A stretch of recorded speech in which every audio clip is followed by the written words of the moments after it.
Hello, everybody, and welcome to episode number 91. 90. No, 90. It's 90. 90. Ah, shit. That's because I didn't edit the last episode.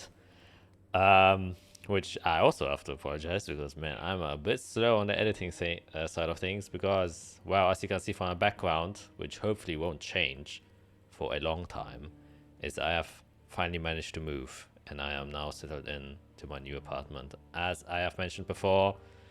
And I also find it very funny that I'm not the only one this year is going to be moving, but almost my entire party is moving. So yeah, we see a lot of changing with that. Anyways, to D&D related stuff. We're back again. 10 episodes remaining until we reach that sweet number. Episode number 100. Oh boy, man, I'm gonna maybe cry on stream if we do that. I will try to cry on stream. Because it's that session that I accidentally TPK and then I cry because I have to do a new campaign. No, I'm kidding. I can only Don't talk about that. Oh man. Jack, don't kill another one of my characters. Well, we'll see about that. Technically, Arya is still alive. Our Arya. Well, you don't know. Let's not go crazy. I said nothing. Yeah, so instead we come to the question of the day. It's gonna be a pretty simple one, which is, are you gonna get to Melodor's door today? That's it. Very simple question.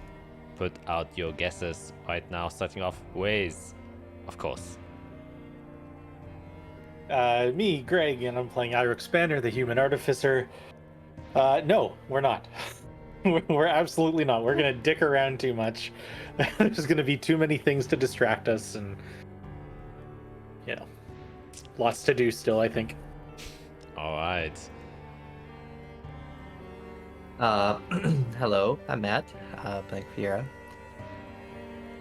I think I'm on the opposite end of that. I'm pretty hopeful. I think we will reach the end of this journey at the end of the session. The session is 9 hours long. Oh, that can't happen. I gotta work. Not leaving until... Hi, I'm Skit. I play Isara Leafina, the cleric druid cleric, whichever way you want it. I think it's a solid maybe. Maybe. It all depends how long it takes us to go through those damn gates. Yeah, I think it's very dependent on that. But a little bit like Matt said, I think we're gonna get to Melodor's chambers by the end of the session if everything goes well. So Alright. solid maybe. Okay. I'm Felicia. I'm playing Jade Nightlock, your friendly paladin warlock. I don't think that we're going to complete this dungeon. I think that we're going to possibly get to the entrance to the Melodor's chamber, and then Jack will be like, and that's where we're gonna stop for today. All right. He loves his cliffhangers. Everyone's expecting me to do a cliffhanger. Why is that so? Well, that being said, this is the 7th session already in this dungeon because you entered the dungeon at 83. So I think the only one now, correct, as we did our bets on how long we would be inside. I think, Greg, you said like 7 or 8, right? I don't even remember. I think so. It's something. I think I said more than everyone else. Yeah. That's also what I believe. And I said like ridiculous, like 10, because I was like, If I remember correctly, Greg had said seven or 8. and Matt and I were like 3, 4, 5-ish, Yeah. Yeah. and we were way far. Yeah, a bit I off. said I know I said a lot because I expected us to do a lot more like dungeon delving, like searching for things and all that stuff, but it just turned out we spent a lot of time just Getting lost. suffering. I mean, yeah, that's what the dungeon is. You suffer the penalties. Well, you also I mean, kind I'm of kind of glad that it took you guys a while, because then I was able to pop in. Yeah, exactly. that makes sense. Yeah. Well, only one way to find out whether or not basically this journey comes to end or will continue. That's why obviously playing. And so we'll see how things go after the intro. Whoo, look at those rhymes. I'm spitting. Maybe we should become a web MC. No.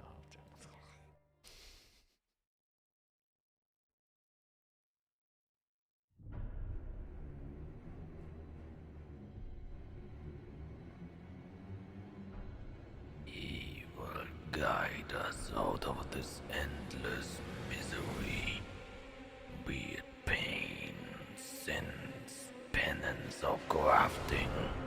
He knows where one of the roots of Nephasius is, and with them together, we will burn the tree of purgatory, and in its fire, a new age will begin.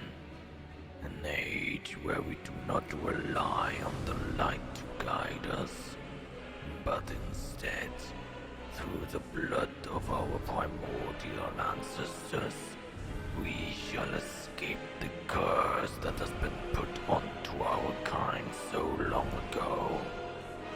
We will not be the victims of this blight any longer, and we will wage the final war needed against those who hold divinity. Those who strive against us are but mere puppets of the divine.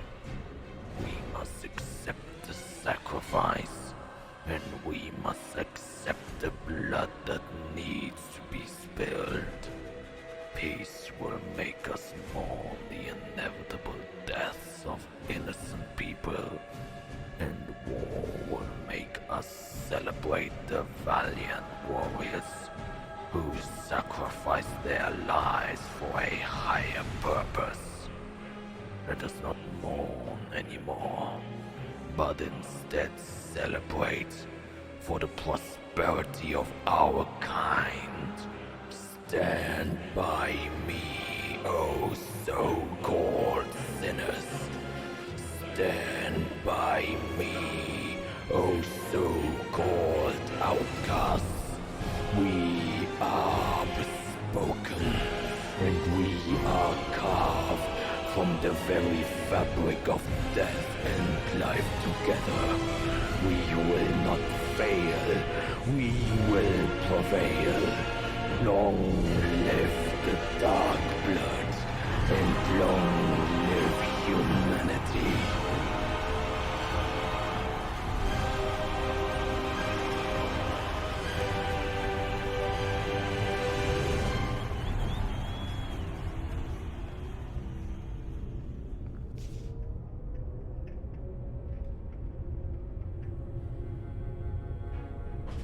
Alright, then we'll come to a quick recap, since quite a bit has happened.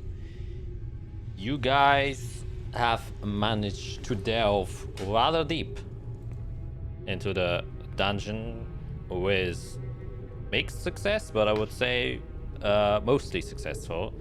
And as you cleared many of the rooms you encountered while dodging the draconic sentinels and traps within the chambers, you also managed to reconvene with Jade, who was basically put back to your guys' company by Top Hat Guy, Tipper Hat.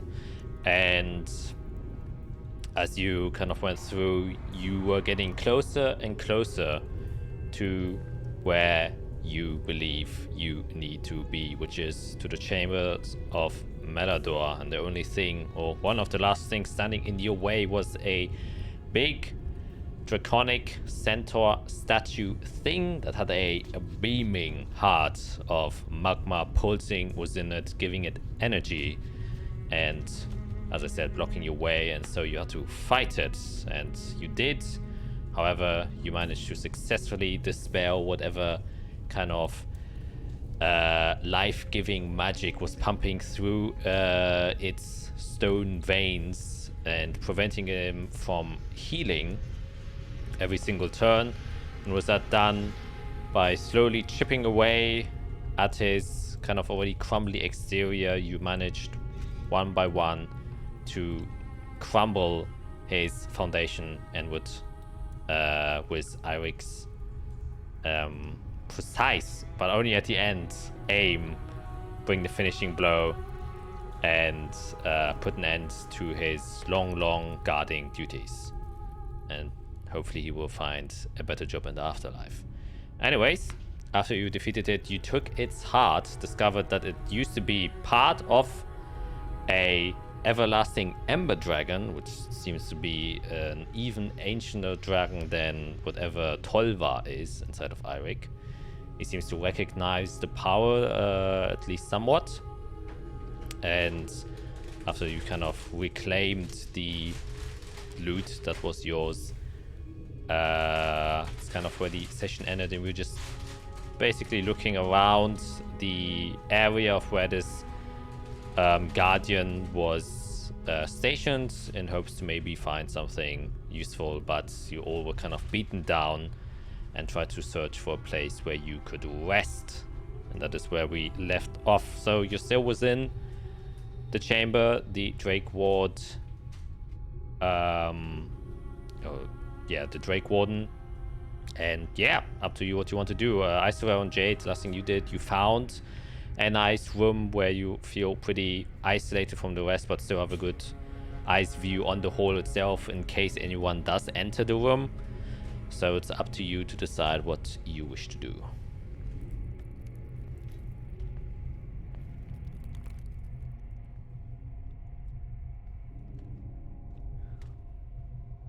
I think I said that at the end of last session I was just like put my back against like the corner, like where my token's at, and looked out towards like the hallway and just kind of was relaxing, waiting for the other two to finish what they were doing.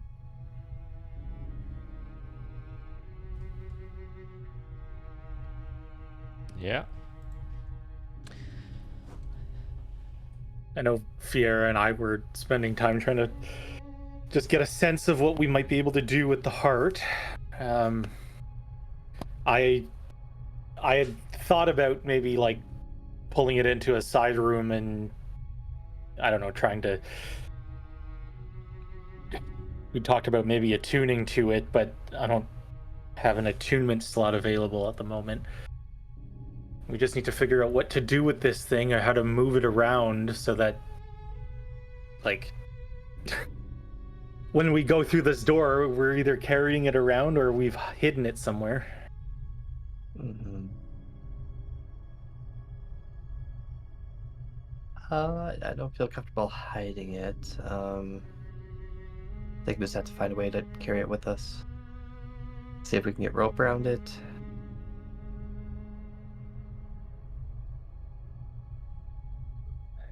I mean, I've got plenty of rope. That's not a problem.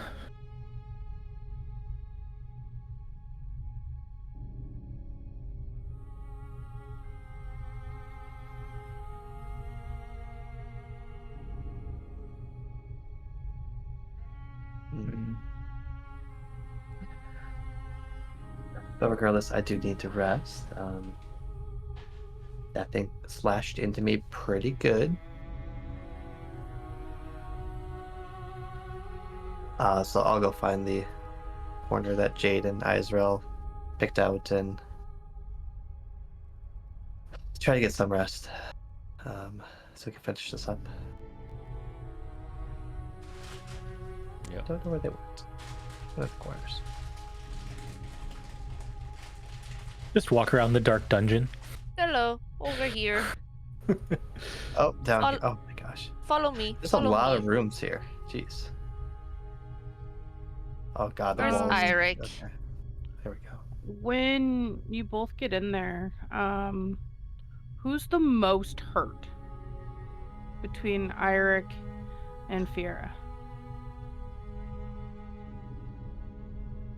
I think probably Fiera. Azrael healed me. I think I still have hit dice though. Let me see. Well, the reason being is if we're taking a short rest, I get my 3rd level spell slots after a 3rd level or after a short rest. So I want to use them. I could use a little bit. All right, so I Easy. cast a 3rd Yeah. level Cure Wounds on you. We're missing Eirik. Where's Eirik? I'm in the middle of the hall. Yeah, come So on. you just gained follow me. 32 health. Follow me. That does help. Well, I have to use all my hit dice then. Over here. Stupid. Over here. Come on This in. is so dumb. There we go. That was so Fiera, do you still need health? Um, I'm still like 30 down. Okay, I'll do It another really 3rd cut level. into me. I was dropped to 0, so Okay, well, you get another 3rd level coming your way. okay. Oh, my gosh. God. Okay, I am now Whoa. right as rain. I do still need a short rest though, just for my feature thing, but That is, I just wanted to use my 3rd level Yeah. slots and to save you from having to use all of your hit die. yes, that is appreciated.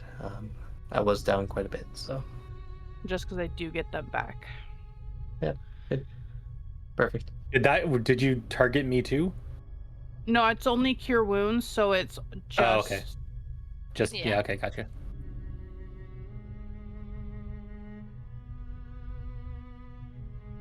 Okay, well, how about step 1? Let's all take a breather, and then we can work on the door and how to bring Yep. a giant heart with us. Yep.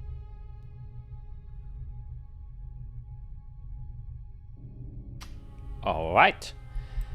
Then you guys just kind of sit down, lean your backs.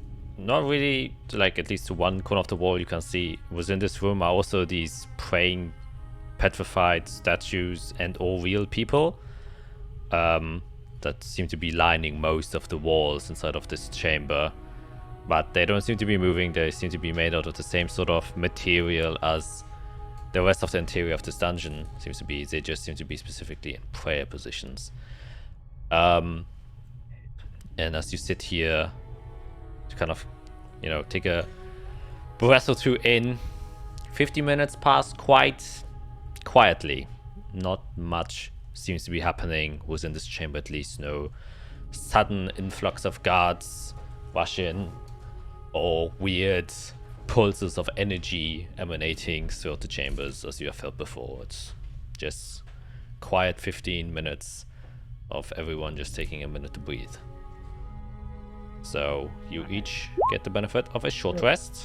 You can roll as many hit dice as you wish. You can tell me what you wish to do now. Why did it only roll 1 die? Okay.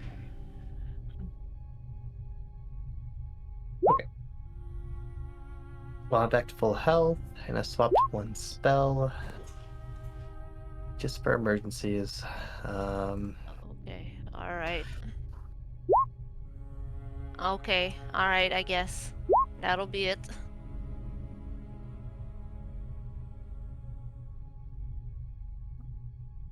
I mean, I would like to inspect all the rooms, but I think we just keep moving forward, right?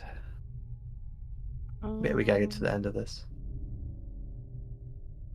Good news. I'm out of hit dice, and I'm not at full health. Oh, man. That's rough. Yes. Do you have potions? Oh yeah. If Okay. push comes to shove, If I'm push still comes- okay. okay. Yeah. All right. And you two looked at all the rooms, right? Did you find anything too out of the ordinary? I believe. Yeah, we had looked and there was nothing really Okay. in there. It's either been ransacked by someone or some people it's already, really or old. there's just nothing interesting here. The interesting things are probably behind the door. Okay. Well, I'll take a good look at the gate then that we need to go through and see if there's writing.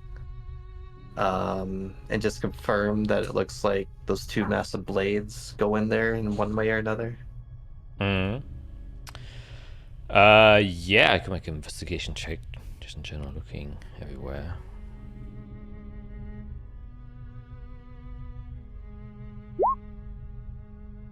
Ooh, wow, that's pretty low fear.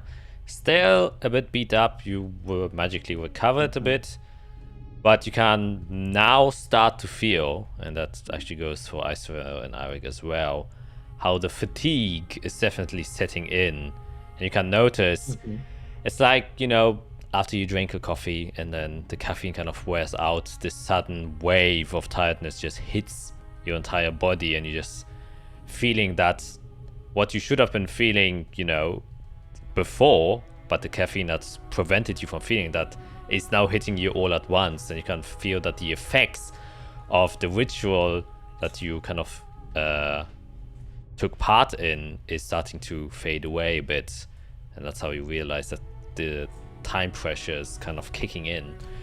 Yeah, that makes sense. Nonetheless, 11, and your passive investigation is obviously really good. The two large halberds seem to look awfully like, you know, keys, and that they probably structurally will fit inside of the two big slits and or keyholes within the door itself. However, there's another kind of blockage that prevents the door from being opened, is that these large pillars have also somewhat crumbled on or before the door itself. But you aren't quite aware whether or not you have to push the door open or shove, or not shove, pull. You just see these large pillars that are, you know, stacked in front of it. If it's pushed, then it's no problem, obviously. But if you have to pull the door open, then you are in, well, more heavy lifting than you would like to. It could be automatic too, but I guess we It don't goes know. up or sideways. I think regardless, we get them in first and just see what happens. Yeah, but there are two, so it does look like a double door. There's a slit that goes through the middle. Okay. But, you know, they could also go, they could open up like a slide door, go right to left. You also don't know. However, you do see a big mural on the door, like in most other chambers you were inside of. There are big murals, everything. And Ivik, you had a quick glimpse of the mural itself while you were fighting. And now that you're looking closer at it, you knew it was depicting some sort of dragons. And at first glance, you don't see any celestial figures in this one. This seems to be pure draconic depictions. Specifically, there's one large, great, luminous figure of a dragon with 6 wings, and also 6 arms, each of which is holding a different weapon. Although one of the arms is holding like a pretty long chain. And you can see that beneath him, there's a much smaller dragon with 4 wings, who's kind of has his head tilted down, and you can see that one of the 6 arms of the large dragon that is holding a sword is kind of placing it next to its neck. And you can see that the arm that is holding the chain is also connected to the 4-winged dragon, who's also holding the chain with both of his hands in front of him. And beneath all of that, the depiction of like hundreds and thousands of tiny dragons, just kind of even smaller dragons looming over, also kind of kneeling before whatever process is currently going on or being depicted here.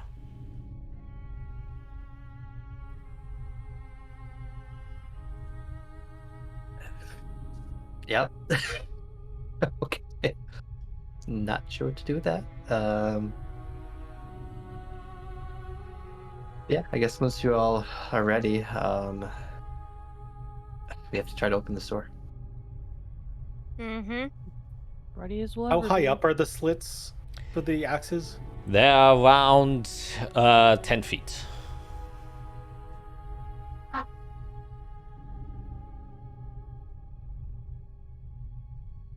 Okay.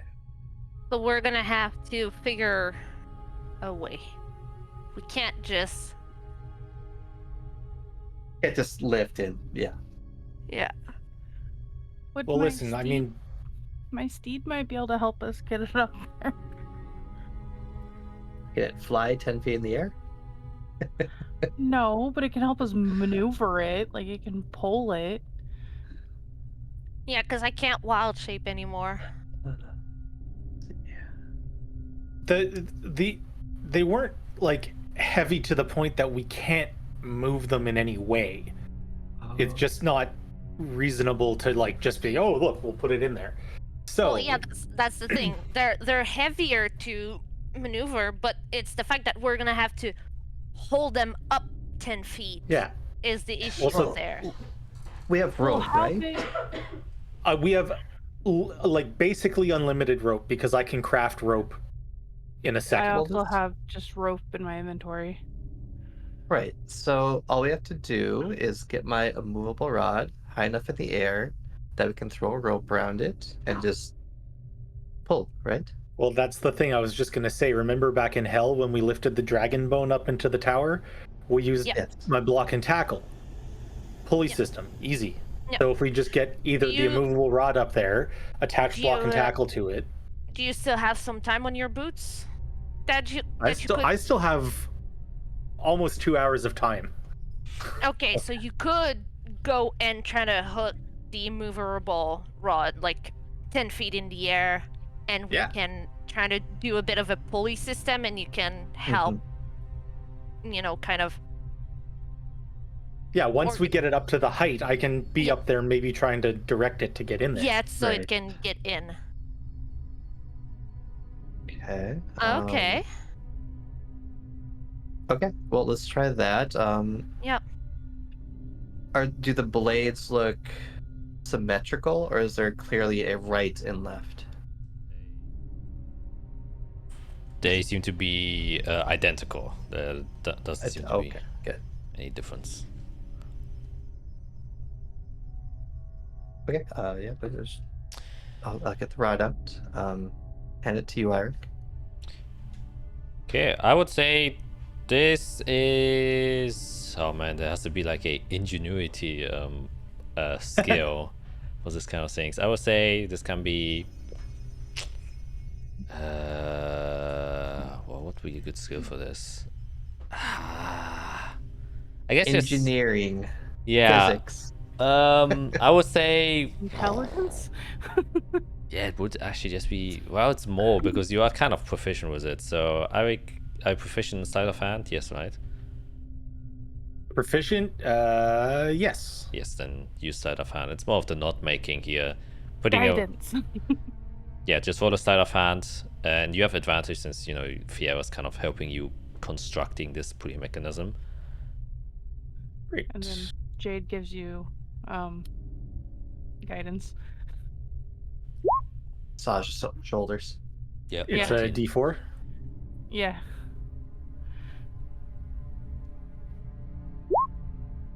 I mean, Dirty dirty 20. 20.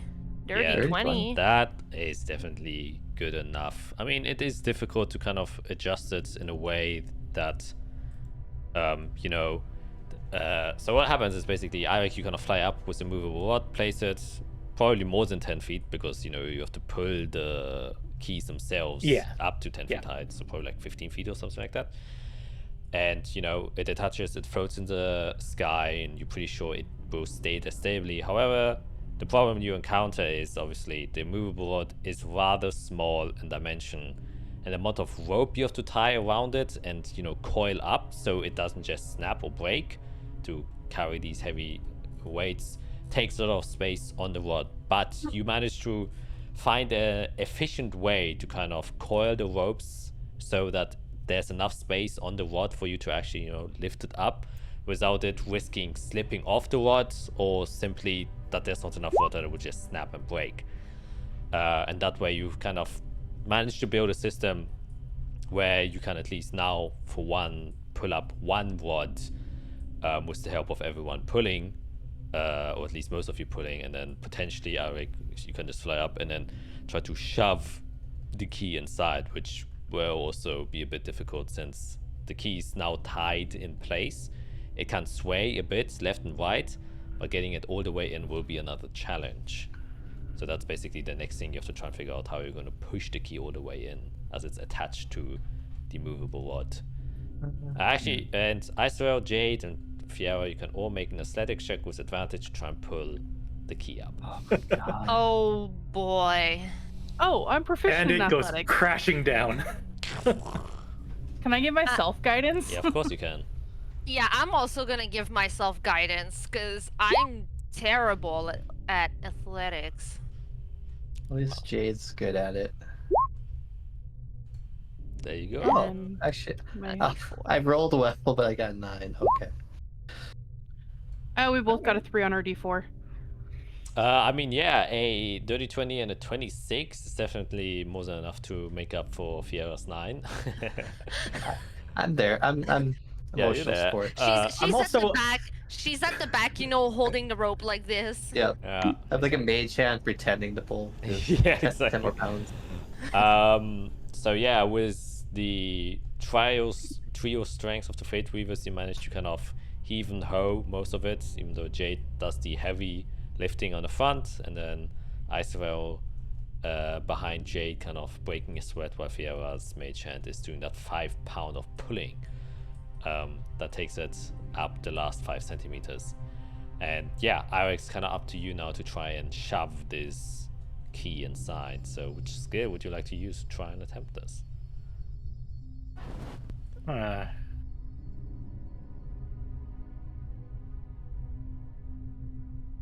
I would use.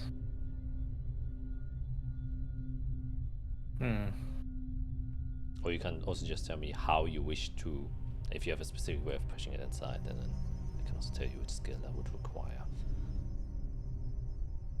Yeah, I'm just checking something.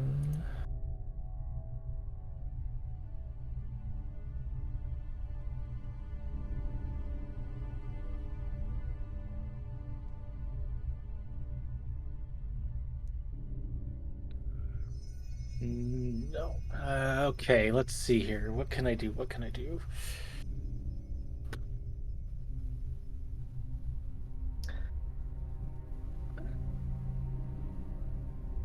There needs to be like a science roll. Yeah, that's what I was saying.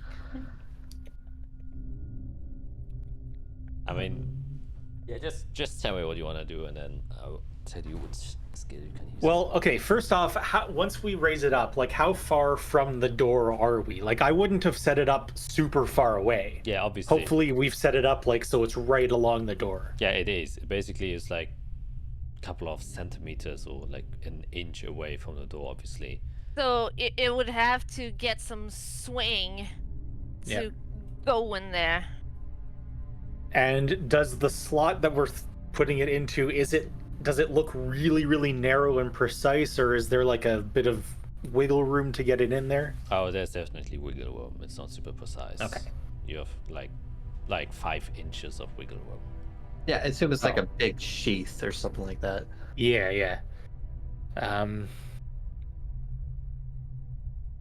Yeah, so I guess once it's up there, I'm gonna hold on to the handle of it, and I'll start just flying back and forth with it, like as I'm Tarzaning kind of thing. Oh. Just getting a little bit of momentum forward, back, forward, back. Mm. And let me just check one more. Can I do this?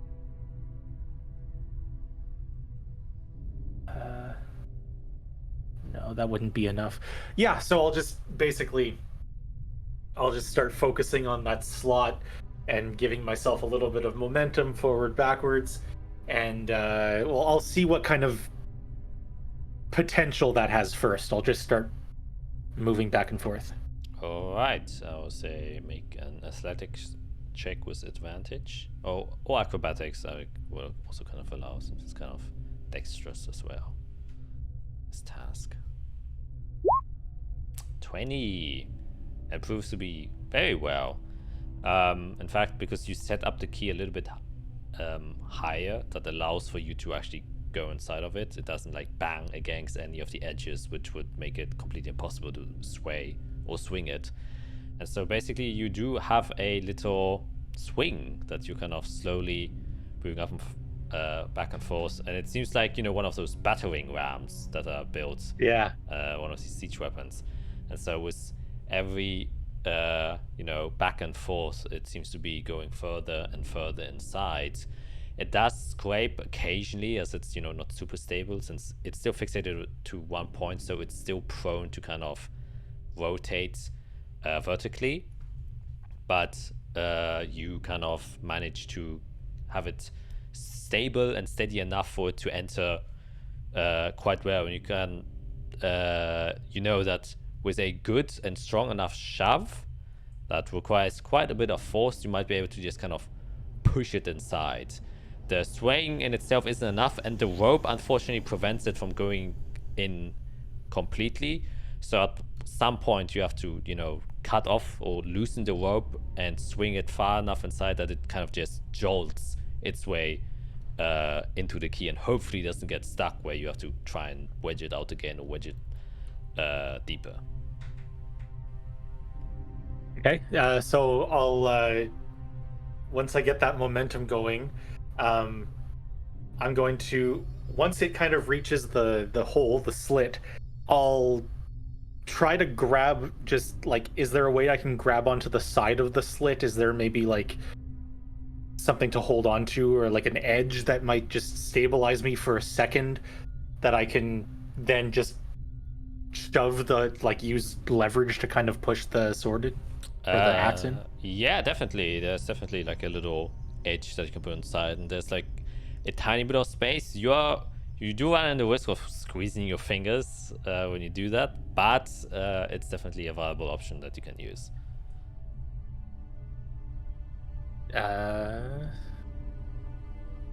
What else could I do? Feel that.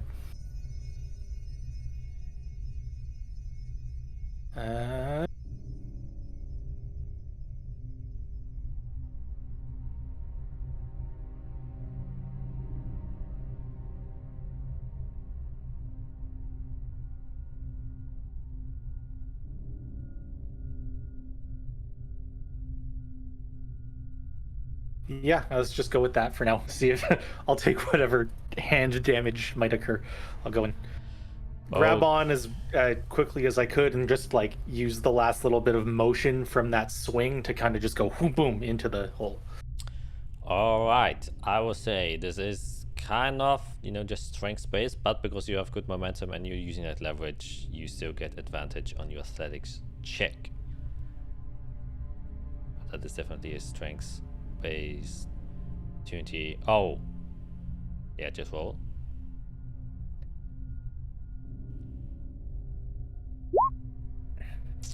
Ooh, 17, not bad. As you're doing this, you do realize there's still the problem of the rope is still tied to the key. So either the, you know, Fiera, Jade, and Iso just will have to let go, and so it doesn't stay on the rod anymore at the right moment when you shove it inside, or someone disables the immovable rod at that time, so the key isn't locked in place anymore. So you probably communicate that to your friends that, you know, once you attempt to shove it inside, they should let go of the rope to just let it fly inside. So as you're doing heaving and hoeing, you get enough momentum out, and then you kind of wedge your legs kind of sideways to the wall, place your hand inside of the crack, make it as flat as possible. You can see there's a small ridge on the other side where you can get that grip. Put the palm of your hand on the back side of this huge axe and just use your entire momentum, hips first, then your waist, then your shoulders, and then your arms. You just shove it inside, and then you just shout, "Go!"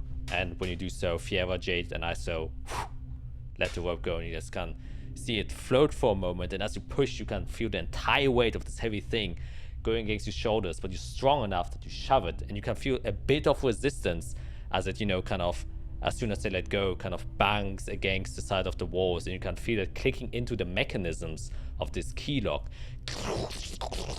And then you just use every bit of force to push it as deeply inside as possible. And as you do so, you hear a where it then suddenly lodges in place, as if you've successfully put the key entirely inside and is, got locked into place. And presumably you could turn it now. Okay, well that's one, and I'm just like, my hand is just leaning on it, like, okay, now what?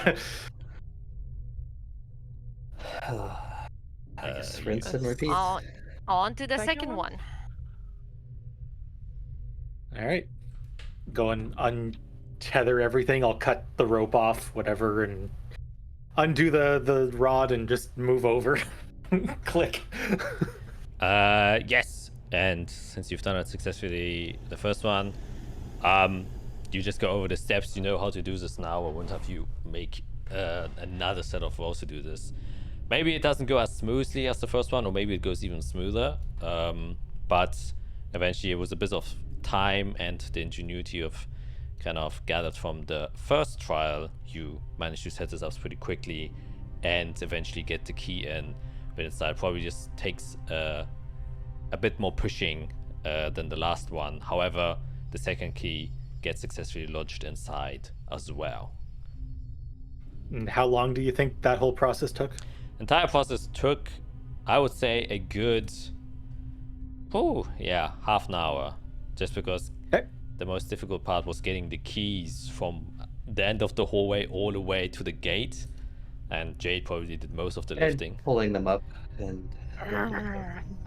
Yeah, so that was definitely the most tiring part. But after half an hour, it's now 9:30, by the way. You have successfully lodged both keys inside. And there's no... It doesn't magically open with, like, angelic music. Yeah, now we're gonna have to figure a way to turn the keys now. Right.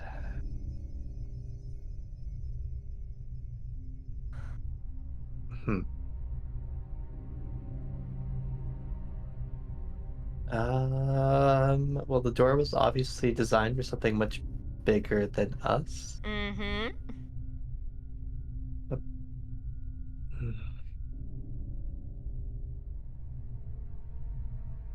There's the mural. Does the mural mean anything for opening the gate, maybe? Did the blades have, like, chains on the end? Or is it just... Okay.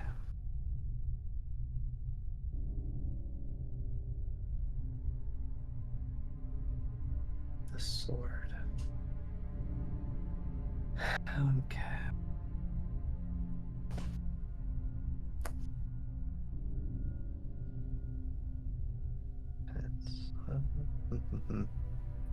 Okay, what happens if I just give it a little push? The door? Yeah. I guess making an athletics check. She sprains her Guidance. wrist. Yeah. Guidance. Sure, guidance. Oh, Jade just sees Fear trying to do something. Wow. I'm not gonna bother. Yeah, Like, you yeah. do Yeah, actually they- sprain your wrists. You're like, shit. You clip a nail too, and you're like, shit. Okay. These Okay, still old door. bones. Yeah. Yeah, no, we gotta turn them. Like, this is an actual key. Mhm. It's not just a puzzle Okay. piece. Okay. Could we put the rope on one of them and then use my steed to, like, back up and try to, like, twist it? Like, if we do the rope a specific way? Yes, we'd have to. Potentially. Because that's a thing, right? I feel Kind of like. Yeah, but if we just. What's that called? The problem is if we just tie a rope around the shaft at the handle of the thing, I don't know if that's going to be enough leverage to actually get the thing to turn, you know, like the rope might just spin in place. We would almost need to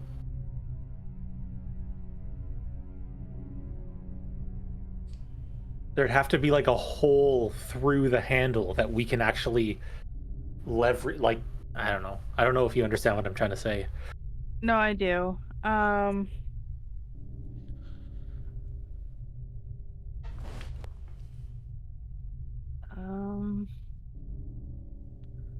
What does it look like this like Dragon Center would have done? They would have like put it in and then like turn it a certain way? Presumably, I mean, I can, if you both can make an intelligence check, you know, smart people, give you the benefit of the doubt.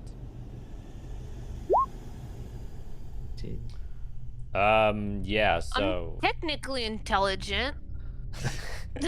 Do you have a 20 intelligence? Oh, absolutely not. Okay. Jade's dumb as rocks. Okay, wait. she's Do you have gotta- do you have proficiency in investigation? Let me ask that way. Nope. Okay, then no. That's the... Nope. That's why I said I'm technically smart. Okay, Technically. Technically. Book smarts. Exactly. Politics smarts. Diplomacy smarts. Yes, as you're looking at it, and your brains are kind of fucking around, one thing you do know is obviously the Dragonstone had no problem wheeling these things around, so it probably definitely doesn't have a problem just turning them. And however, if you are to turn them, you would have to turn them kind of, both of them, outwards, since the slits are very close to where the ridge of the door is, so you couldn't turn them inwards because then they would technically go into the other door, which wouldn't make any damn sense. So you would have to turn one clockwise and the other one anti-clockwise. However, you would also both realize, specifically that what you mentioned, Eirik, it is feasible to kind of drill a hole, if you have the means to do that, of course, through one of them, tie the rope around it, and have it get pulled by strong enough force, and that might potentially be enough force to bring it to. So 40. just to clarify the alignment of this, if this is the wall with the door, are we looking at the axe handle this way or this way? That way. This way, so the head of the axe went straight into the wall like that. Exactly. Okay. Like a key, basically. It's Right. Yeah. Yeah. No, I was just thinking we could have also, like, maybe if this was the axe head, we might have just stuck it in like that. That could have also been a thing that I was... So we're looking at it, handle sticking out. It's got to turn... If we could just get Jade underneath it. She could like stand on the movable rod and then kind of like from underneath like shift, like kind of bench it and like turn it while benching. Yeah. A way to like exercise my strength. I'm game. It's a simple way. God. I wish I had a second level still, because then I can do enlarge reduce, and I can make her even bigger. I wish I had a spell slot and could just cast knock. Yeah. That spell I have, I don't have a slot for it now. Oof. Really sad.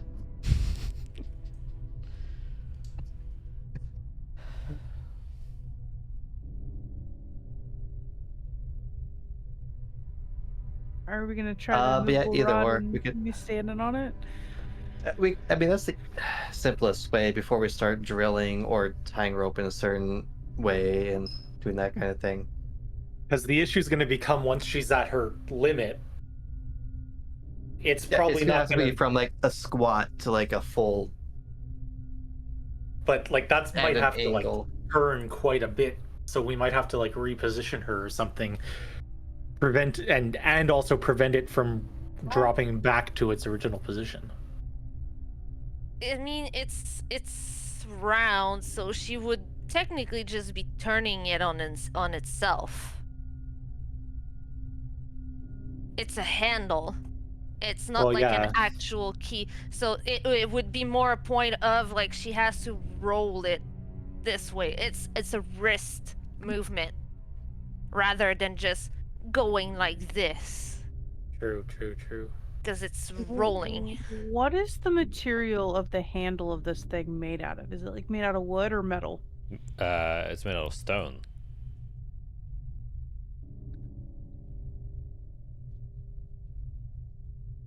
Guys, do we think it can with the thing could handle like maximum 15 damage to it? Oh, I don't want Ugh. If it breaks, we're not getting it out. Yeah. We're turning around and Because- walking out of this place. Because my Eldritch Blast has the ability to push things. No, No, because no. it would be pushing it like this. We want it to roll on itself. Yeah. I mean, could you mage hand it? No. No. No? No. 5 pounds Not of even force. close. It's 5 pounds of force. You can't exceed more. Okay. Well, let's just try this. Put this immovable rod. Let's put me in place. Let me try to do it. Yeah. That's the first Yeah. idea. Good Okay. call. All right, so we'll take the rod, put it underneath, try to get to a space where she can kind of squeeze between it. How is she getting up to the immovable rod? I'm gonna run and try to jump, and use it like a pull-up. Yeah, making athletics or acrobatic check. I believe in you. both. Let me just set up the block and tackle again and raise her up. I don't need it. Oh. Damn, yeah, she just straight up, she takes the immovable rod from you guys and then just runs straight to the wall, and you're like, where the fuck is she going? Is she gonna run through the door? But she just makes like a basic wall jump and use the kind of very rough textured surface of the door to just, leverage herself up several feet, and then just lodges the immovable rod as she holds it up high, and she's basically already next. That brings her easily up to 10 feet next to where she needs to go, and then you can perch yourself somewhat decently. It's like very still unstable because the immovable rod still is very small, so you don't have much space to wiggle around, but you kind of use the big key to hold yourself while you stand on the immovable rod, and now you just have this large thing. By the way, the diameter of the handles is about this. Yeah, so it's like Yep. trying to You need to get yeah, purchased like in the handle. it's or like go like this. Like Yeah, so Jade, how do you wish to try and turn this huge key?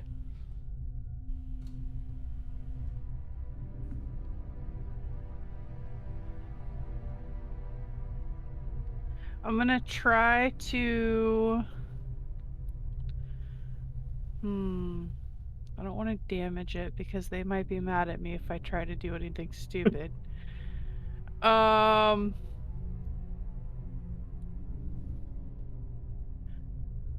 First, Jade's just gonna try it with her hands to try to like twist it and see if she can.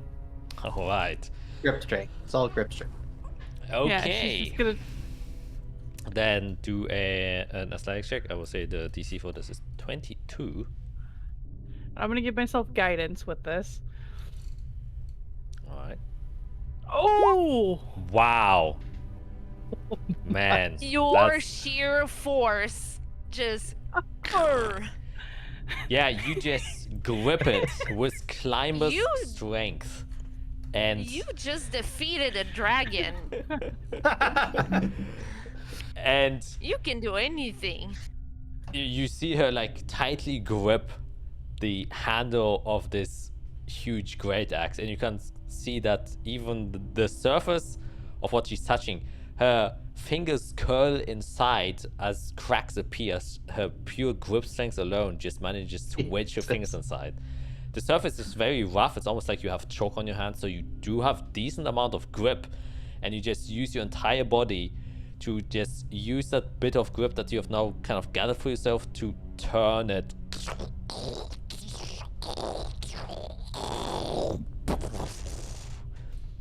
And as you do so, as it reaches the 90 degrees angle, it locks back into place, and you can see now suddenly that the door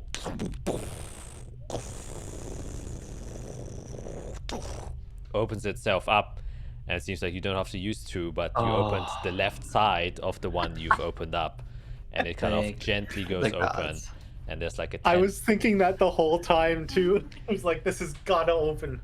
and there's now a 10 feet window. It doesn't open like completely, it kind of gets stuck on the other side, but it is open now. It's old. In quick before it closes. In quick. Just tuck yourself around. Jade she Oh, bring me around, flops please. down like a gymnast, and she like grabs hold of the bar and then like uses it to like swing for a moment, and then does a somersault as she unclicks the removable rod and brings it with her. All Oh, right, make yes. a check, Oop. please. And then she lands. Ja! Yeah, lands there. Okay, now second one. Now the Oh, other one. We don't need to. Yeah, we can slip through. It opened just enough. We can squeeze in. Yep. Like one of the two doors open, and there's a big enough gap for you to enter inside. And yeah, you all rush through in fear that potentially the door will just close behind you. You don't see any. Wait, the heart. Fuck, the heart. Oh yeah, what I do with the heart? Shit. Just wrap rope around it and carry it over your shoulder for now. Oh my God. Like Santa. We have to bring it with. We don't know if somebody's following us. We don't know what's going to happen if it just sits here and starts just burning the room. Yeah, so let's bring it and let it burn us. God damn it.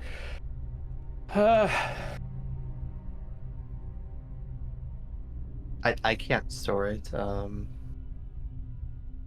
None of us can store it. It's not going to be easily maneuverable. God damn it. How big was it?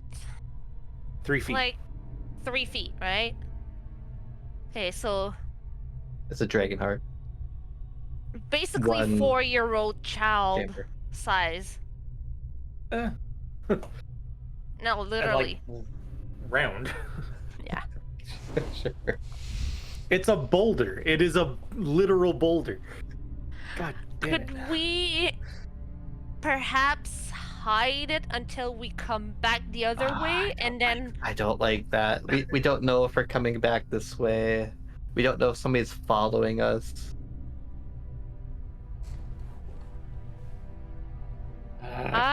We don't. It has its own will, so we don't want to think that we're abandoning it.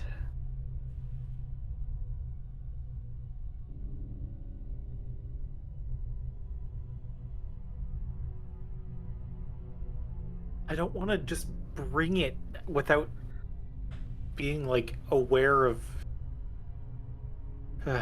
what it could. I mean, we do know what it could do, but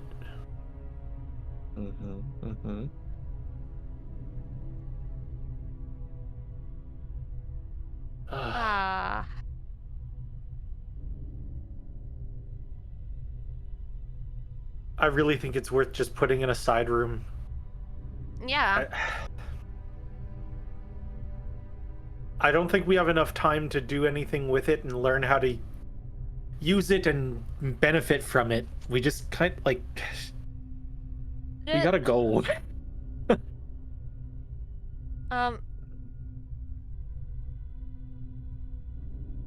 But what if Have you Mr. Blood Magician comes and he gets tried? access to it? Have you touched it? Have you like tried to manipulate it at all?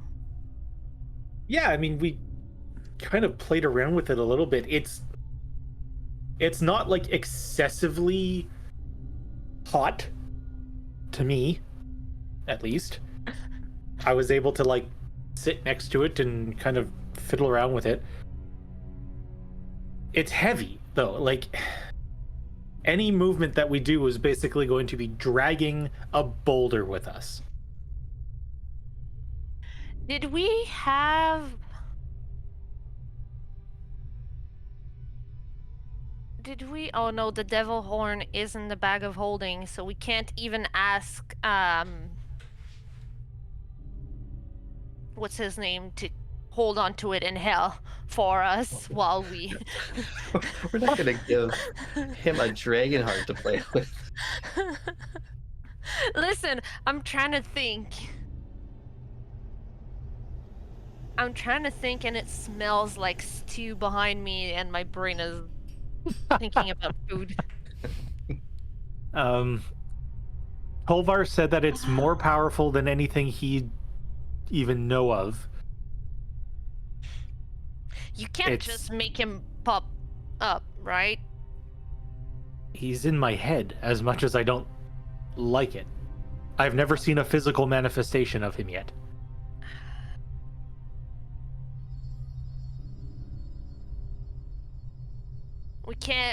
We can't, oh man. Can we dimension pocket it? Does anyone have that? No? Shoot. It's too big.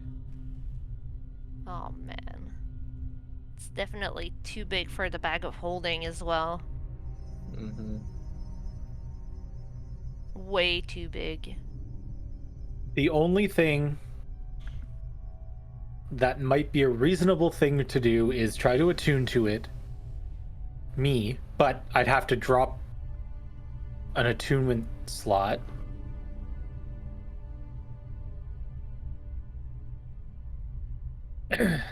And we hope that by attuning to it, it somehow shrinks. Maybe to adapt to the size of the person attuning to it. Mm-hmm. Yeah. Or give us an answer of what the heck we can do with it.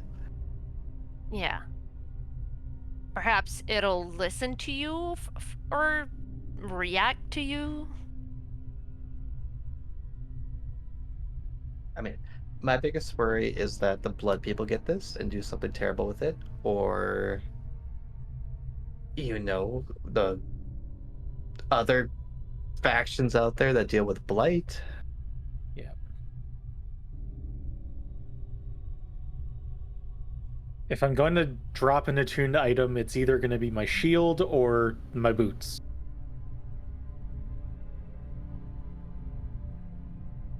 The attunement to the shield allows me to use the powers of the shield, which I haven't necessarily used or needed down in here because we're in kind of constrained spaces.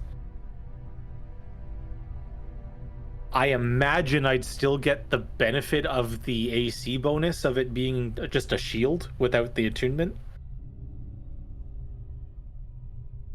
So I'd still be protected by using just a standard shield. The magical shield just used as a regular shield until we can get rid This of will some. hopefully just be temporary too, until we figure things out. Yeah. Because it's going to be another 15 minutes. I mean, I think we don't have a choice. If we want to be able to move forward and not leave that down here just willy-nilly. I also think it would be good to see if anybody's following us. I'd like to know that before we move on. So maybe we do that. You take a moment to look at the heart, and then Jade and I, as well, just take a peek behind us, see if anybody's following us. Mm-hmm. Okay. Could. Yeah. I just also worry that we're wasting precious time. We're also wasting time discussing wasting time. Yes. Mhm. It's a precious enough, resource that we have to do something with it. I think it's worth taking a little bit more time and risking being short on time than just leaving it here and then anyone has access to it and we can't do anything. And if it's about something it. we could use, then that would be good. Mm-hmm. Mm-hmm. We are known to not taking the time to check what resources are available to us. It would be good to kind of do it. Mm-hmm. Okay. All right. Let's go get set up for this then.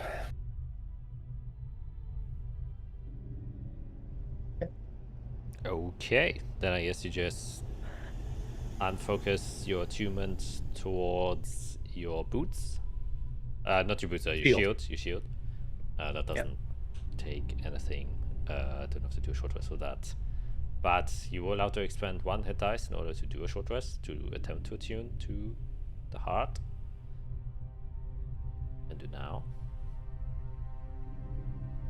If we're taking a short rest, does anyone still need health? Me. All right, you're getting a 3rd level cure wounds at you. Anyone else want one? I got one more. Okay, are you I'm good? full. Yeah, I'm good. That actually popped me right back to full, so. Wow. Okay.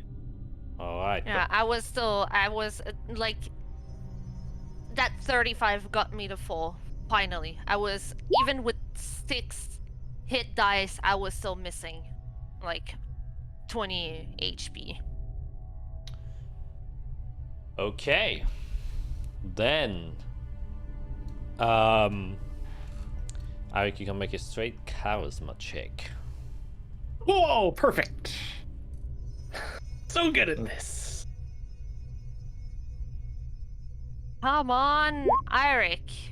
Hey, I'm gonna listen. put my last +5 onto that. Oh.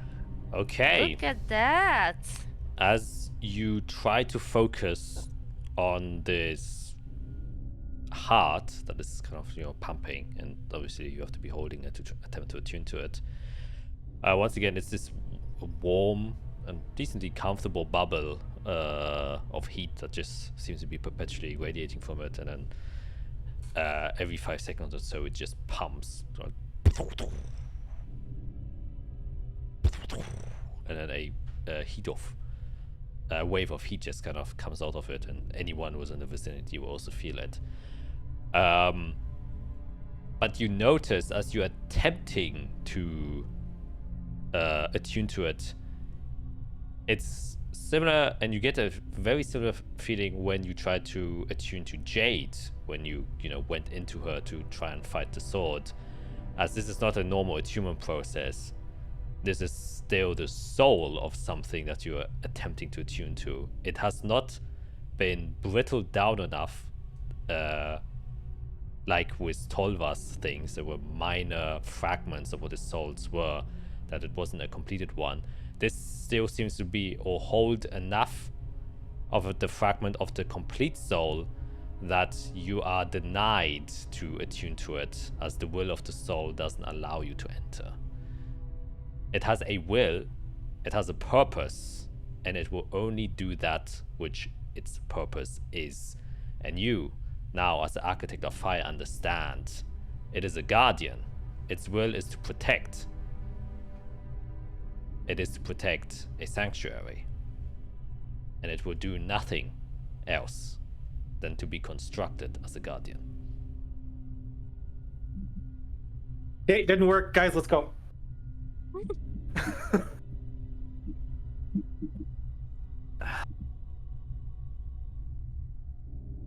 So, what do we do with it? It's meant to protect. It's gonna protect the sanctuary. So we can just leave it there? If something else comes in, it's probably gonna try to attack that person. We could leave it at the door then, as a good trap. Yep. Like, obviously I don't know what every other person on this Earth or planet is gonna be like. I feel like I'm the most capable of attuning to this thing and using it at the moment. I don't feel anyone else is gonna come in and be like, oh yeah, this is fine. So if we just leave it here, let it do its thing, it's not affecting us. All right. If we want to... Okay. Let's get out of here then. Yeah, we tried. Through the gate. All right, you guys skedaddle out of there and into the kind of next room, and as you enter past it, you can see that the gateway itself opens, oh Jesus, to a much larger room than the one you were in before, and you are immediately kind of hit with like a similar vibe as when you were at the Wall of Wound in Hell, as in that it's like a glorified, almost celestial chamber that you just entered into. And you also immediately get the sense that, you know, unlike the other chambers who have like long hallways connecting them, this one is immediately connected without long stretches of small hallways and traps and stuff like that. They seem to be next to each other, and as you go inside, you can see that this large hallway goes around 300 feet or so up in the air, like a large, super big ceiling. And you can see huge, large pillars with dark light candles flickering on the edge of each of these, but also radiant candles with this very bright, luminescent white light that seems to be very divine, also flickering one next to each other. And you see this very weird miasma of the dark light consuming light while the radiant light is producing light, and there's this mixed play of darkness and light that goes all the way up these 300 feet. And the reason why you can see so far up despite this darkness is because of these radiant lights that are emitting proper light. The hallway itself goes about, like, you would presume 1,000 feet, and you can see all of these flickering candles going along the way. And you can see flanking the entire hallway, and you can all see this, are these weird dark light maidens. And as you kind of step inside of the chamber, you can see one's right next to you and on the left as well. And as soon as you kind of step in between them, they all just kind of bow down. In the middle of this great hallway, around 500 feet away from you, there's one Darklight Maiden that is just standing there, facing you, but not really looking. They have their eyes covered, so you don't know whether or not she's looking at you. The other thing you notice inside of this large hallway is that as you kind of stepping a bit cautiously inside, next to each of these pillars is a gargantuan statue of a knight in elegant armor, great embroidery, and all these, a combination of celestial and draconic and sometimes even sylvan displays of iconography and just architecture. And each of them are holding up their swords. And as you kind of pass by them, every single knight looks a little bit different. They don't seem to be one statue of the same knight, but the helms sometimes change shape. That is has a front guard, that is has like a dual guard, or that has like an up guard. And each of them has the holy symbol of Artisan on the chest plate, the typical circle with the 3 circles on the outside of it. And as you're walking, you have a passive perception of 16 or higher. Eirik? I have 17. a 16. Alright, and Jade and Eirik, as you're walking, you can see that the floor is made out of a black, white, and golden marble. Might be one of the most fanciest floors you have ever seen. This crazy spectacle of just the material you've never seen before. And as you look closer, it's tiny, tiny mosaic pieces that have been set inside of it to give off this texture.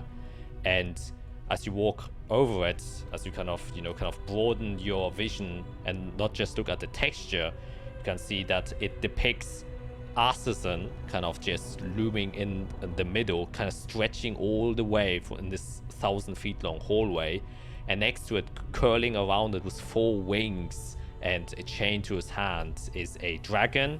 And on the other side, left side, turned upside down, is this tree that you've seen depicted as well.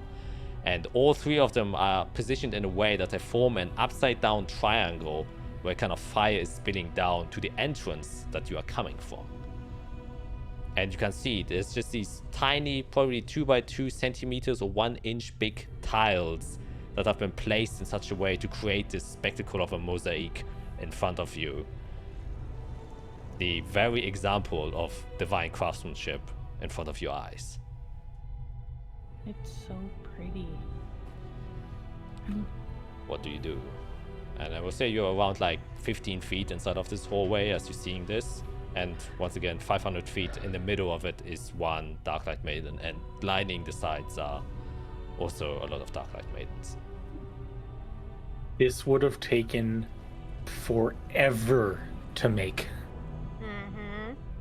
That's so beautiful. And Jade's it's just like old. looking around. From what I understand, this was around during the War of the First Sinners, I'm guessing. If not before. It's from another lifetime. A story that's been forgotten. Well, talking about time, we don't have a ton of it to explore and figure out secrets. We kind of just need to move and react to what happens. Perhaps. All right, let's go. I start walking with purpose. Alright, as you walk confidently along this hallway, treading on this truly masterful piece of art, you can see each time you pass a pair of Darklight Maidens that are flanking this hallway, they each bow down. And every time they do so, they disappear. And kind of leaving the hallway empty behind you. And as you kind of approach the Darklight Maiden that is standing in the middle, she also does a very slow bow. However, she bows a little bit deeper than the others, and then she reaches her hand down to the ground of her dress. And then she kind of lifts up her dress. And as she does so, Dagger. you suddenly see, weirdly, a black armored golden trim gauntlet reach underneath her dress, which is quite a large gauntlet, probably like this large, this big. And then you can see another one, and then you can see the dress kind of moving and shifting as a helmet comes underneath the dress. And you can see this large knight start to appear as she has lifted her dress. That seems to be too big to be able to even fit under her dress. And then you can see a third arm reaching out. And then pulling out of the dress, you can see this gigantic, long, black Zweihander sword that he kind of lunges into the ground. And then you can see his gleaming, intricate, black golden chest plates and plated armor as he reaches out. And you can only see his torso and his arms and obviously his head. And it itself is already like 10 feet tall. But his lower part of the body kind of stays hidden by the skirt of the Darklight Maiden. And this is what you see. Oh, gee, I can't even imagine what this is gonna look like. Oh, What the heck? that looks messed up, but it looks so cool. Excuse me. That is so cool looking, but terrifying. There's so much going And on. Jade is just standing in front of this thing. Like, Yeah, you're about, you know, can I do this? Or is this too big? Oh, there it is. Yes, so you approach it, and you can see these tethered, kind of only like holy ornaments holding around it as it kind of stands there in front of you. You're about 30 feet away of it as it just stands looming there with its sword in one of its hands just perched, and he's just waiting. I bow to it because everybody's been bowing to me. That's fair. All right. Does it react? Azrael, I think this is this is for you and Eirik to speak to, I assume. Yeah, I'll walk next to Jade and I'll like kneel down and bow my head to it. All right. Fiera and Eirik. Yeah. Before I go up, Approach. can I just want to take a quick just scan of the whole figure. Does it look ethereal or like not of this world, or is there like a distinct physicality to it that tells me it's like in this room with us? Yeah, can I make an investigation check? Never mind. An 11. It seems completely physical to you. You hear the sounds, you hear the creaking of the armor, everything of it. It reacts to the light that's shining on it. Everything about it is definitely physical. Alright. I'll walk up behind Iserel, I'll put my hand on her shoulder, and I'll just go down to a knee as well.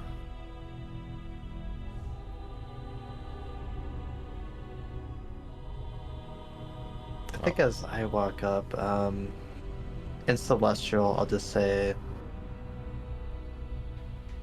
I don't see the need for us to bow to each other. Instead, I'll just say it's an honor to meet you. We're brothers and sisters of our parents. Can't just give a head nod. You can see that it starts to kind of rise itself up straight as it pushes with both its arms that are free. So kind of its upper torso is straightened up a bit, and you can see that he takes this large sword, and you can see that it kind of holds itself now with one of its arms down below, and you can somewhat see underneath the skirt that it just kind of more of its armor is hidden behind it, and it grasps this long sword with, or this great sword actually, with both of its arms, gauntlets, and places it in front of you, and it turns it around so the blade is facing up, and almost goes into a stance where it kind of puts the sword to its side as if it's like about to swing. I don't move. Jade kind of puts like a defensive stance like in front of Iserel, like with her like shield. Well, are you still bowing, or are you now switching your positions? I would switch my position into more defensive one in front of Iserel. Don't. And I'll gently push Jade to kind of move. Don't. Okay. They have been friends to us since we came into this place. I trust. Okay. Alright. Pierre Eirik, any changes of you?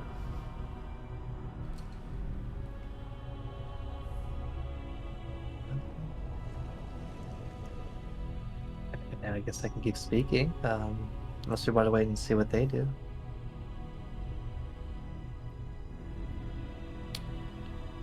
It then kind of, as it arcs its arms upwards with its outstretched arms, it then makes like a quick swirl with its wrist, flipping the blade upside down now that it's facing downwards, and then with a extremely violent force just slams the sword in front of itself.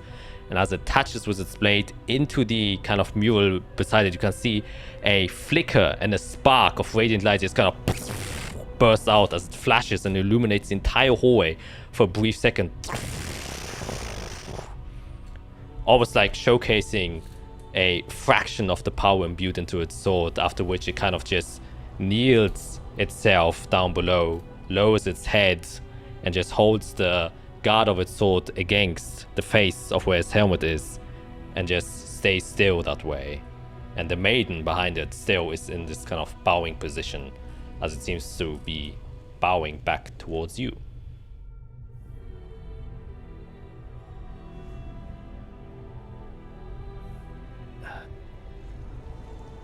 Well, I guess I'll continue on Celestial.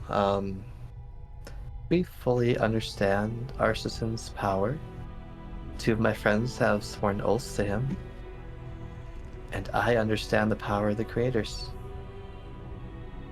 There's no need to show force to us. He's been watching us. He knows what path we're on. What would you like to show us, or can we go past you?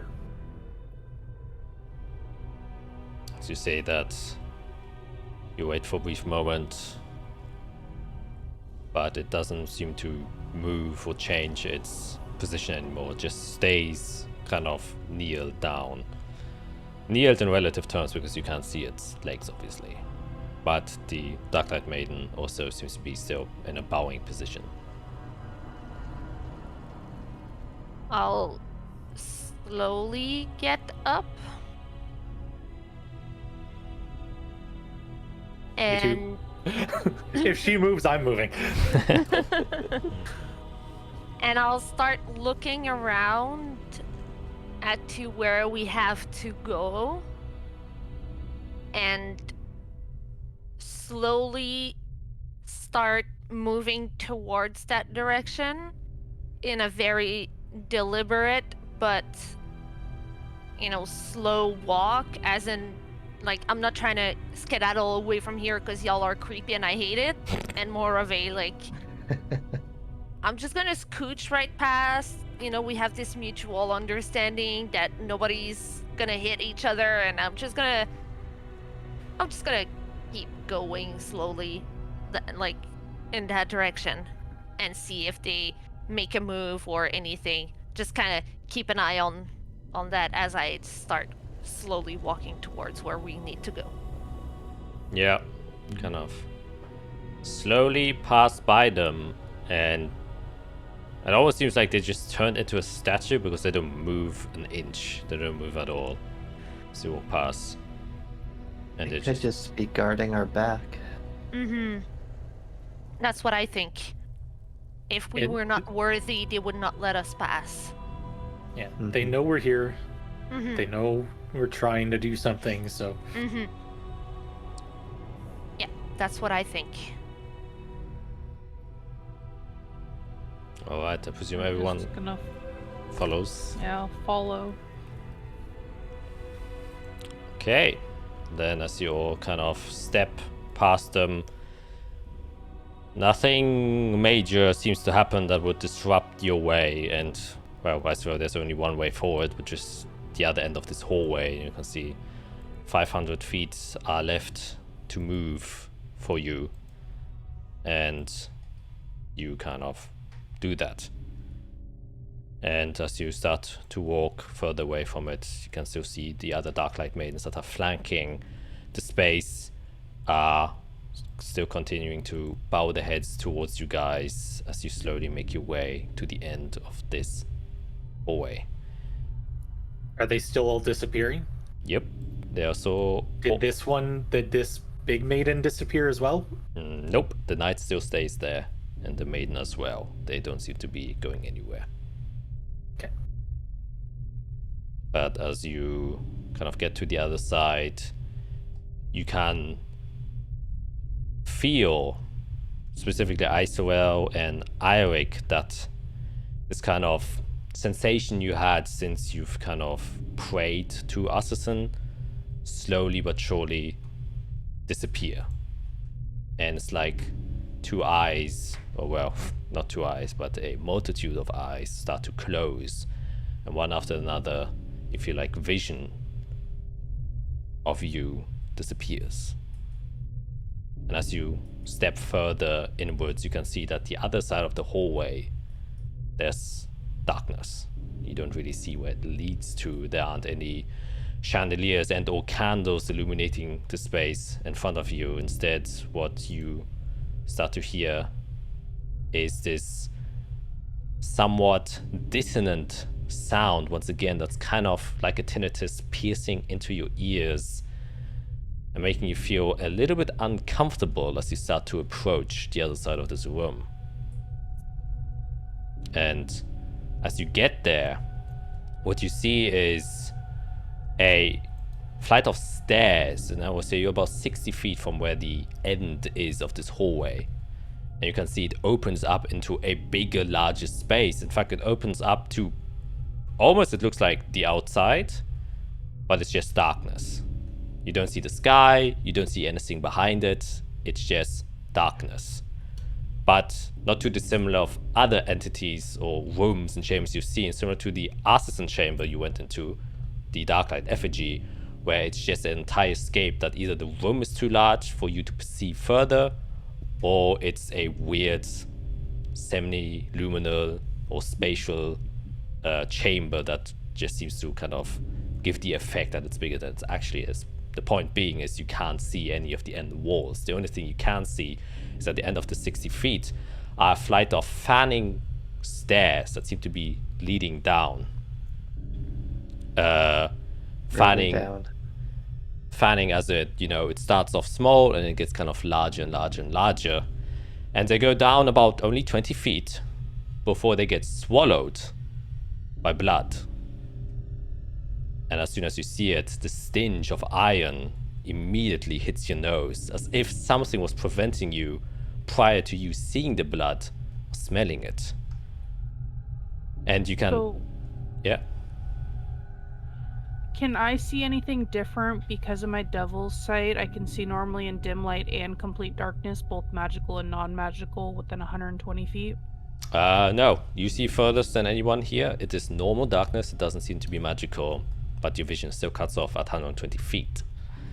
But as you kind of step further, and you being the one who can see the most, you can see that this hallway connects to what looks to be like a subterranean lake, as far as you're concerned, made out of blood. And you can see also that the blood lies completely still. It's not moving.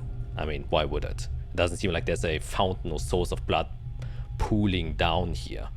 And as you kind of get to the edge of where these stairs kind of start, and you look to the left and the right, you can see the edge of the wall continues past wherever the entrance is, suggesting that this is indeed a larger chamber that just extends beyond your sight can allow you to see. And you can, as you're like looking throughout, and you have rather good passive perception 16, right? You can see that from the side of the edge, and it's really at the tip of where your dark vision allows you to see, there are these weird strands coming down from the wall and starting to disappear into the distance. Almost like vines, large vines just kind of hanging down, but then kind of moving towards the space. You can make a perception check as you kind of see these.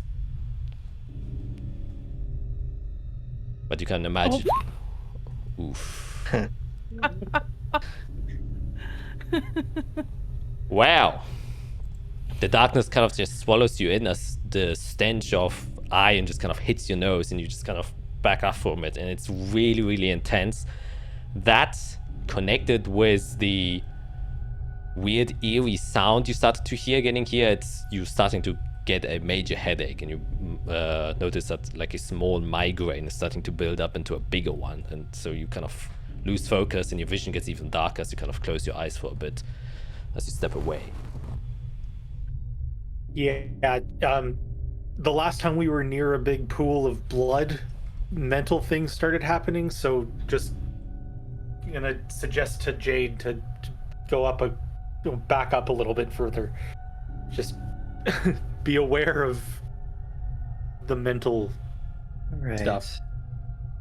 Well, the lake we were at, I think, was designed to do that. We don't know what this is designed for. I'm running on knowledge here. It's probably not good. If I start seeing her go, I got a headache, yeah, something's going on.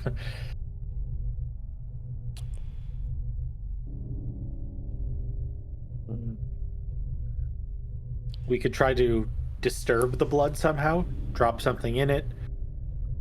We could just continue on our path. We create light down here to see if there's anything on the walls we can see better.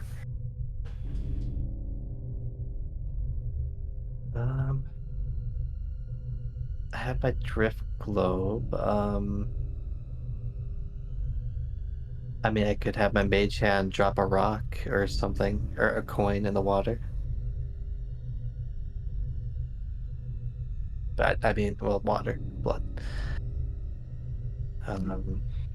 Yeah, I guess I'll just take copper piece, reach out my hand, the mage hand comes out. It can go like 30 feet ish. Yeah. So I'll just plunk it into the water, drop it from like 5 feet up. Yep. Clunk. It falls inside and creates ripples.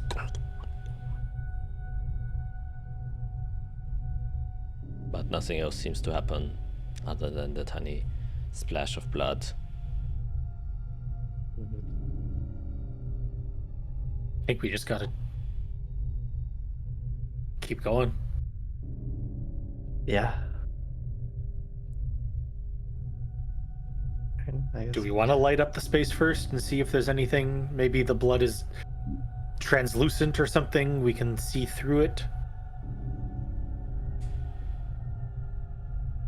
I mean, we could, if it would also make you guys feel better, because I can see fine at least to 120 feet. I mean, I'll be using the drift globe regardless. I need to be able to see, so. I can lead the way. I don't mind. Oh, I can lead the way. I have no issue with that. I would rather be first to get hit by something than you would. No offense. There, that's a good point. You all, If you can see without the light, then yeah. you all hear a as something seems to splash into the water, and then you can see ripples coming from somewhere out of the darkness to the shore. Shoot. One thing is, when we were in hell, creatures did come out of the blood and attack us. Mm-hmm. So either we have to be ready to fight our way through, or need to find a way to avoid them.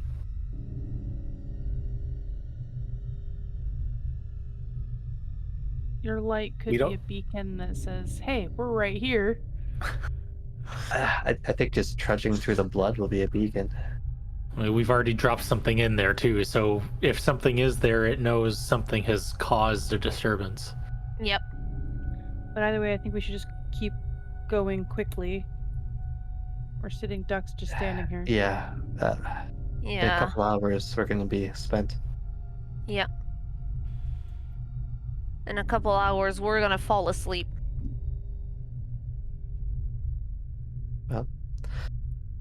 Jade, lead the way. I'll go afterward.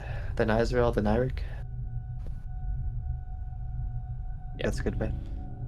Yep. All right. And I'm going to have my drift globe regardless, so let's get force speed, turn it off. Then, in your marching order, you step down the stairs slowly and approach the Lake of Blood, which brings back memories. Maybe not the best, but definitely memories. And as you get closer, Jade, you're the first one to have to make a step into the blood. And as you do so, there's some sort of hope that maybe you just don't break the surface. You know, you just kind of clook and you just walk normally. But nope, your feet goes down and you step Bring up into blood walking. Yeah, and you just descend into the blood one foot after another until you're like waist high inside, and then you are almost chest high, after which it seems like the stairs don't continue downwards anymore, and you aren't going any deeper than about chest high in blood, which alleviates some stress now that you don't have to swim. However, you are slow going through this thick liquid and running through, and others follow behind, and your clothes get weighed heavy by the amount of blood they start to soak in, and the stench almost becomes unbearable as it just kind of constantly rises up into your nose And once again, as you're kind of trudging through, Jade and Arik, you would hear once again this, and then you can see and even feel some ripples go towards you. And as you step inside and, you know, are within this next chamber, you can see now these strands and veins or vines kind of coming down from the ceiling behind you that then just kind of float several feet and sometimes only several inches above the surface of the blood itself, and kind of all weaving into the darkness, almost like a spider web going there. And you can see that these are individual strands. So the strands themselves kind of just tie together and just disappear. But at some of these strands, you can see that they're also connected by other strands that just go straight up, vertically up into the sky. And it's a weird view you have of these kind of floating shapes that seem to be occupying the space above you as you start to walk inside of this lake. And you can see some of them even pass by you fairly closely. One of them is like 15 feet away as it weaves its way. And by examining them a little bit closer and just looking as you're kind of passing by them, they do seem to move very slightly, as if like something is going through them. You can see like little pulses, as if it's like a literal vein of blood that's kind of just weaving its way through the space. And as you walk by, you can occasionally see that some of them just kind of drop down and fall into the blood, and the ripples that they cause kind of brace against your bodies that are now kind of trudging through slowly but surely into here. And as you walk for about 5 minutes, the headache is, for most of you at this point, unbearable. And it's a combination of the sound that you're hearing, the smell that you're getting, and a bit of the fatigue that once again is starting to build up after your long journey. And you're really pushing yourself to your utmost limit. And after about 5 minutes of you trudging in, still not seeing any end in sight, Jade, you being the one at the very front and having the largest vision of all, you see a cloaked figure standing on the blood 120 feet away from you. And that's where we're gonna go to a break. Oh, Greg, your reactions, I swear. To see you there. So we're gonna see you guys in a quick sec. Stay tuned. Bye. And we are back. So Jade, what do you do as you see this one guy standing on top of this blood lake? I just kind of like quietly let my companions know that he's there, but I keep walking and I don't stop because I'm a little terrified that if I were to stop walking in this blood, what would happen? Fair. The others, how do you react as Jade informs you about the presence of someone else here? I trust her and keep walking, but I'll grip my staff a little bit tighter. I guess I'm gonna start casting a spell, but it takes a minute to cast. So I guess let me know if we get to the minute. Yes, all the components, BSM. Okay, well, would it take a minute to walk 120 feet? Probably. I think so, especially in blood. Through blood, probably. Yeah, through blood, probably, and you're deliberately moving slow. So I'd say as you get to about... yeah, within, I say, 20 feet of the individual, and he doesn't seem to be looking towards you. He seems to be facing the other direction. Jade, you will become quite aware of that as you get close enough. He seems to be wearing completely dark black robes, just one big robe that seems to be flowing down onto the blood. Weirdly though, none of his robes are actually, seem to be soaking in the blood. and they are, just sitting on it as if the blood itself is made out of stone. Seems to be quite cleanly kept. However, you do see a sign or like a emblem on his robe, on the back of his robe, which looks like this, which I'm gonna just draw because it is fairly simple. Let me just do this. Have I got selected? Yes, so it is there, like this, and then it is like this. Oh, so it is the red cross. Yes, it is the red cross. Yes, this symbol on its back.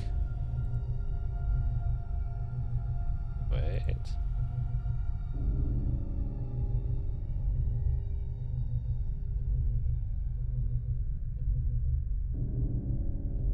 And that's a symbol. And how much do we want to bet M is for Melador? Yep. Probably.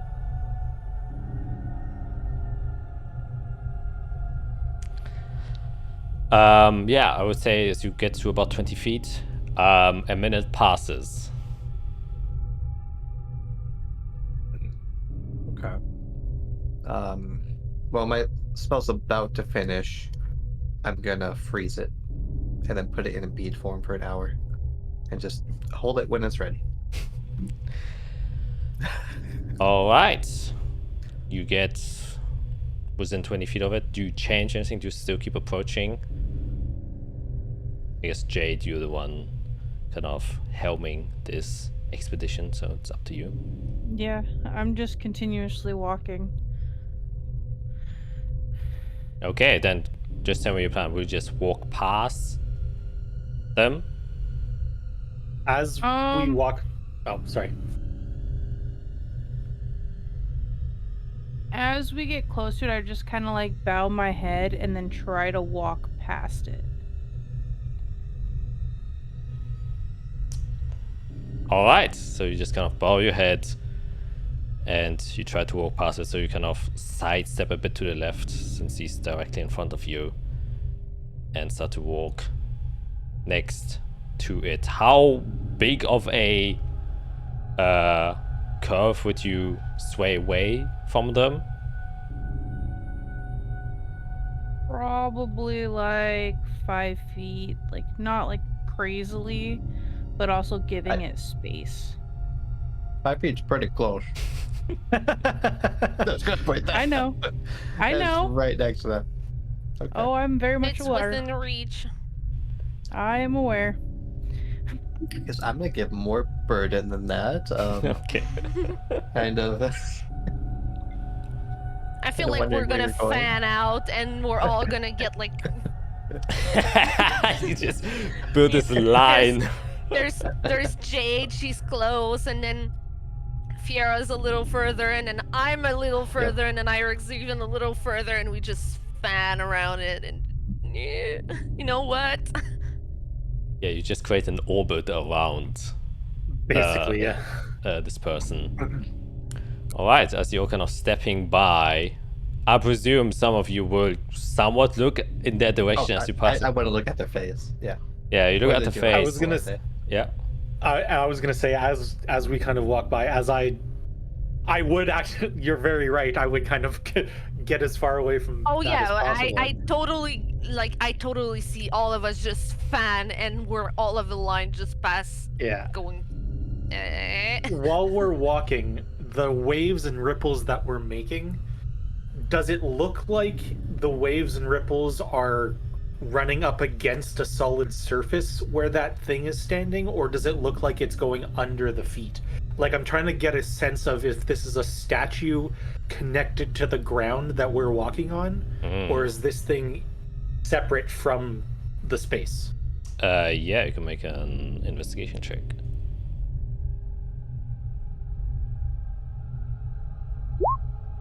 19. You look at it, and the ripples seem to be flowing right underneath them. So it doesn't seem to be or they don't seem to be touching the surface of the blood. Or maybe it's incorporeal, similar to the Gravekeepers. That could also be true. You don't see a obvious slit. However, you all become very well aware that as soon as you kind of get to the 90-degree angles, they are looking at you as it kind of turns the head, and you can see behind the hooded figure a face of a drow, very old. Well, not super old, I should say. It's like in their 50s or so.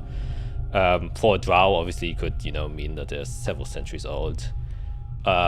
Completely white hair that seems to be just disappears behind the hood that he's wearing, and he has like a small book, like a handbook, that he's kind of holding in front of himself as you kind of just pass by, and he has like several dark black wings on one of his hands as he just looks at you all with a emotionless expression as you orbiting around his path, and as you kind of get beside him and also in front of him, he just kind of snaps shut his handbook.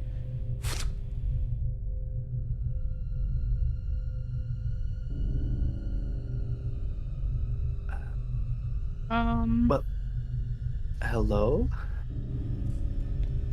Greetings. I would say hello in Undercommon, just to see if like they react. And it's very obvious, like a man, and as you kind of take a better glance at him, and he kind of positions himself and moves a bit, though when he moves no ripples in the blood appear. Because he's completely black robes that he's wearing. It almost looks like one plain silhouette. That's just how dark his robes are. And as he kind of turns around, you can see a rather big scar on his face, kind of going from one top of the corner all the way down here, and across its lips onto the other side.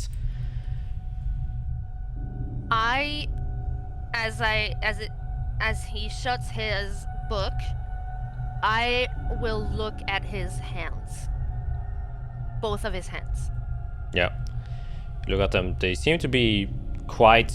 they remind you a bit of Fiera's hands. Is the best way I can describe it. They're, somewhat dainty, but they seem some wear and tear, and he's wearing black rings across all of his fingers. But he has 5 fingers on each hand. Nothing unusual. He has there. 10 fingers. Okay, that's what I wanted to check. Okay, check that off the list. Yes, yes. Not Melador. Okay.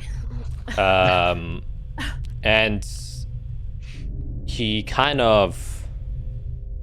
Well, there's no real reaction to when you speak to him. And also, Jade, you don't see any obvious reaction to when you speak Undercommon, but he kind of responds in common to all of you, and he just says, I believe you have been warned about me.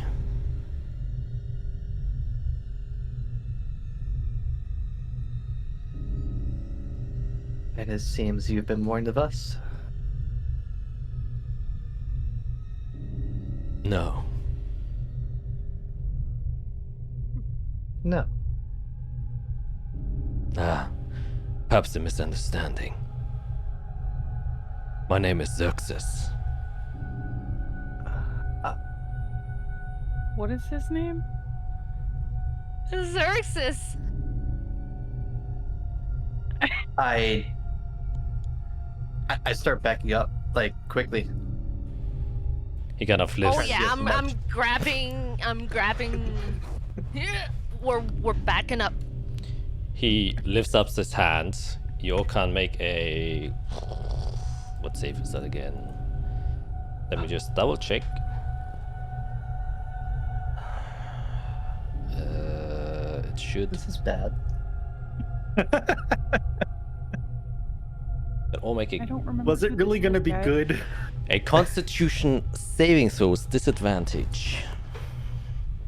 All of us? Yep, all of you. Well, who's within 5 feet of me, guys? Well, you're all we're kind all huddled. We're all huddled up together. Well, you fanned, so Yeah, we spread out. I will decide whoever was the closest to Jade is close enough. However, two of you did fan out. I was behind her, and then it was Izrael, and then Eirik. So Unfortunately. then it is Fiera who gets the bonus. It's the +5. Yeah, +5. Okay. Alright. So, Constitution disadvantage. yeah. Oh, I mean that's still good, but Jade bonus disadvantage.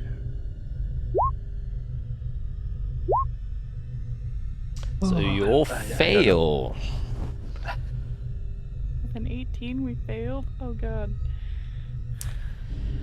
As With a 19, he failed. he casts levitate on all of you, and he Oh. and he just kind of lifts you up out of the blood, so you aren't soaked in it anymore. And he just kind of still emotionless expression and says, "No worries, I'm not here to harm you." We heard what you're here to do.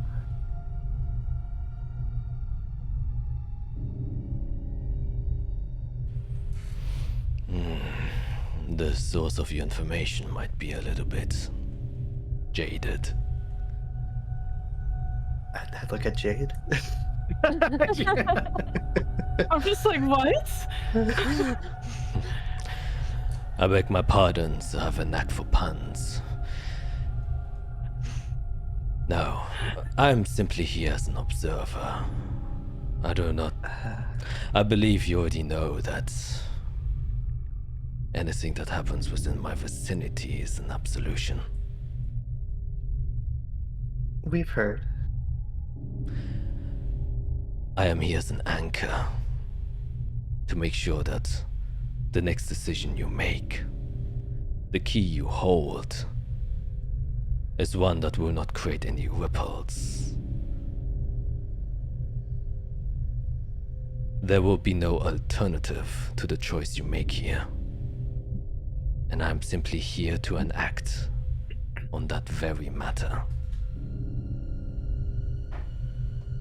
I believe you came here to choose whether or not you wish to open, close, or leave the door alone. Whatever choice you make is entirely up to you. However, the choice is absolute. There will be only one.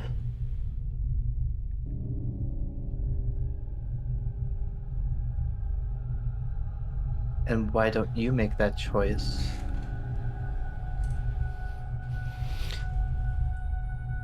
I have no need.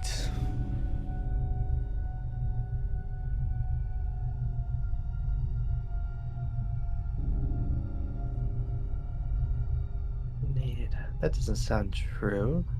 If there's no need, then there'd be no need for you to be here. No need to observe. No need to warn us, to change our decision, to influence us.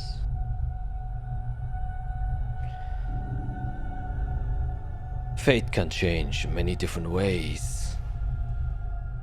It's different when I do a choice than from when you do one.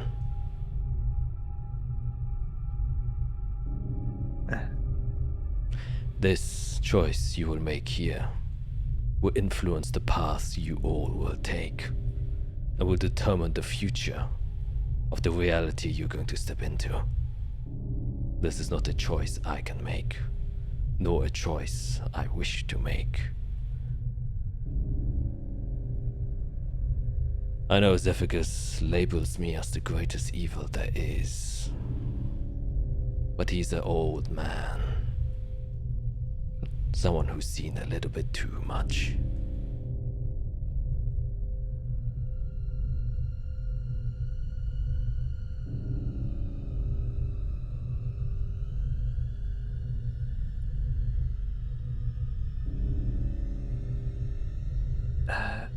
It's funny.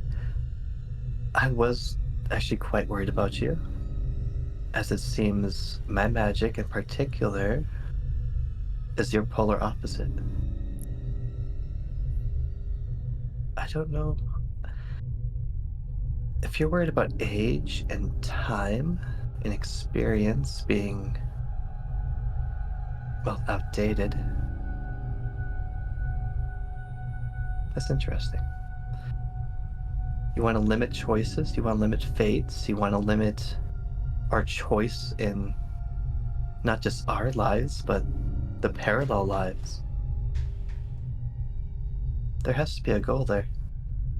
What do you fear out of choice? Not every decision is made out of fear, though it is a great motivator. I feel like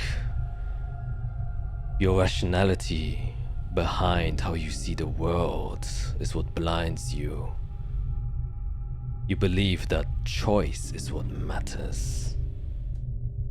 Limitation is the greatest strength that our kind has seen.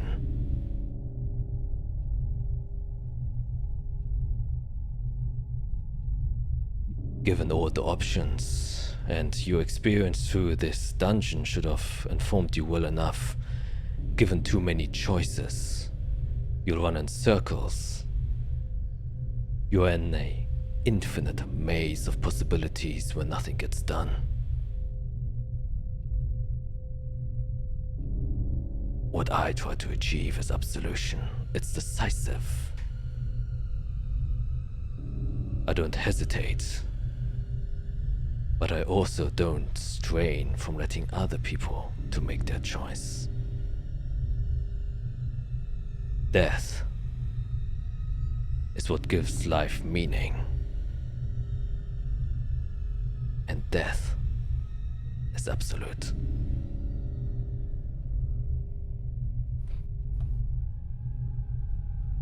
It's absolute.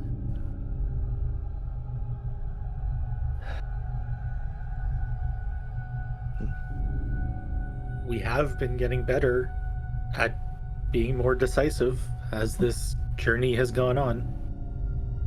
Mm-hmm. Moving through rooms quicker. Making choices quicker with less thought. Or not thinking at all. You know, I'm good at that.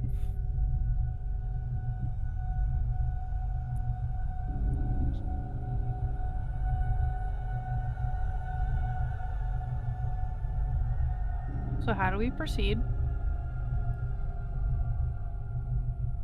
You know, you've got us levitated. We can't really proceed in our mission. And you just kind of, he continues to like start to walk, and then he just kind of lets you drift along behind him as he just kind of takes you with. And as he's walking, you pass through this intertwining weaves of veins that are still pumping through the space. And he kind of just remarks as he's walking. Do you know who created the Vilma's blood curse? According to some people, you. According to who exactly?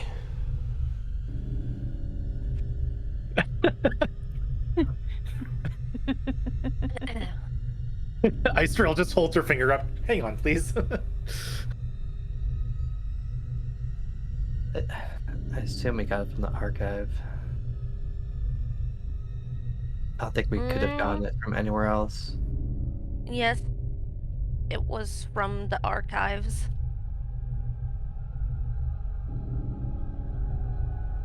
No, sorry.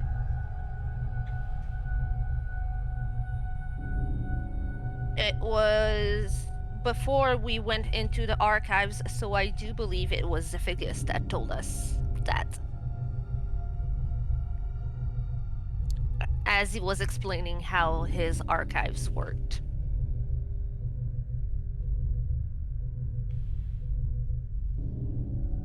God, it's a lot ago.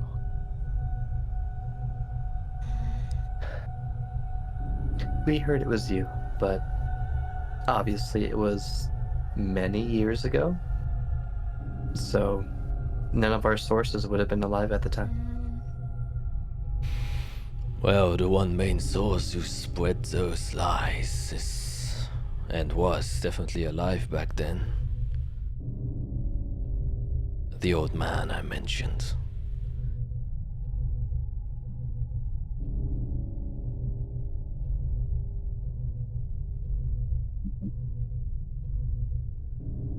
Well, it seems you have a point to make, so who actually made the curse? He's kind of walking, he's like... The reason why I bring this up is because it will influence the decision you're about to make. And as he steps, you can now start to see actually a bit of light, a bit of cold moonlight, it seems like, illuminating a bit in front of you. And you can now see more of these floating veins weaving through the space, now being illuminated by this, well, moonlight. And as you get closer and closer, you start to see the wall of the other side of this subterranean chamber. And by all means, it looks weird. It's a strange, almost organic, coral-like formation of, you know, kind of this very rough texture that comes together. And you can see now that all of these veins are kind of coming to a point to where this wall is. And specifically, you can see a large crack that goes through this wall.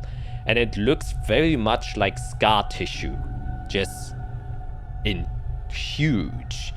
And it's not just a crack that goes through the wall. It almost seems like a gargantuan, hundreds of feet tall sigil has been kind of carved into this wall.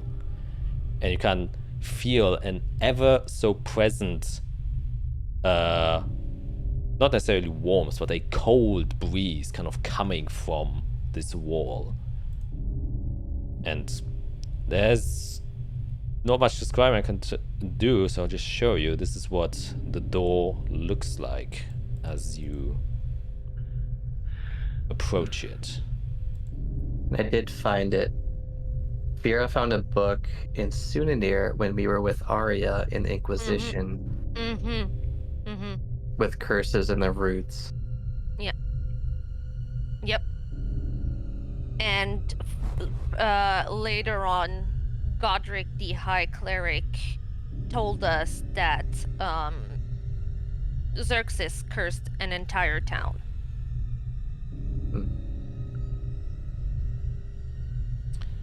That is something, though. Looks like strands of, like, hairy blood. Bloody hair. Good way to describe it. And you kind of admits all of this as you walk closer and closer. And he stops about 120 feet away from it. And it's gargantuan. It's pretty tall. It also goes like several hundred feet up. And he just kind of waves you in front of himself. So you're kind of standing also there in view of this door. And he says, the good people are so quick to villainize individuals they don't understand. I'll keep it simple. The true creator of the Vilma's blood curse is Lazula.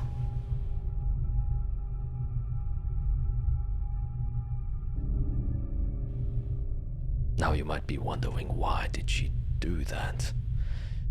Well, quite simple. You see, every single strand that flows from the outside all the way here, each and every single one of them is connected to a person that lives above. Lazula created a seal to prevent this door from opening. A seal strong enough that can sustain itself for hundreds if not thousands of years. It needs power to fuel. And there was only one source of power she could tap into that she knew was going to last. And that is the lives of people.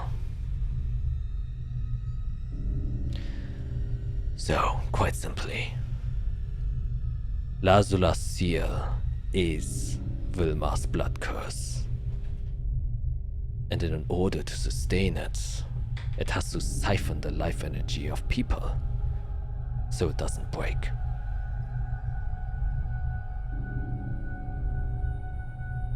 And now your choice is simple.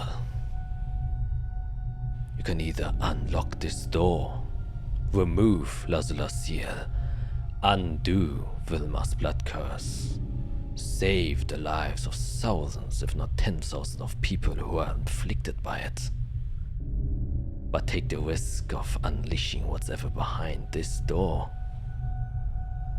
Or, with the key, you can strengthen the seal, put an end to this door, lock it for certain. But as a result, you will strengthen the curse, and anyone who is afflicted will undoubtedly die. Or you can leave it alone and let other people decide what is going to happen. The choice is yours.